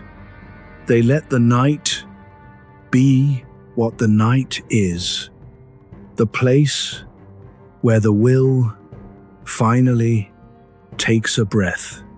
And what remains in the space after the breath?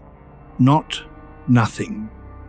Not blankness, a kind of presence that does not need to be filled, a warmth that does not need to be earned, a quiet that is not empty but full of everything that has already happened, everything that is simply here, everything that does not require your management in this moment.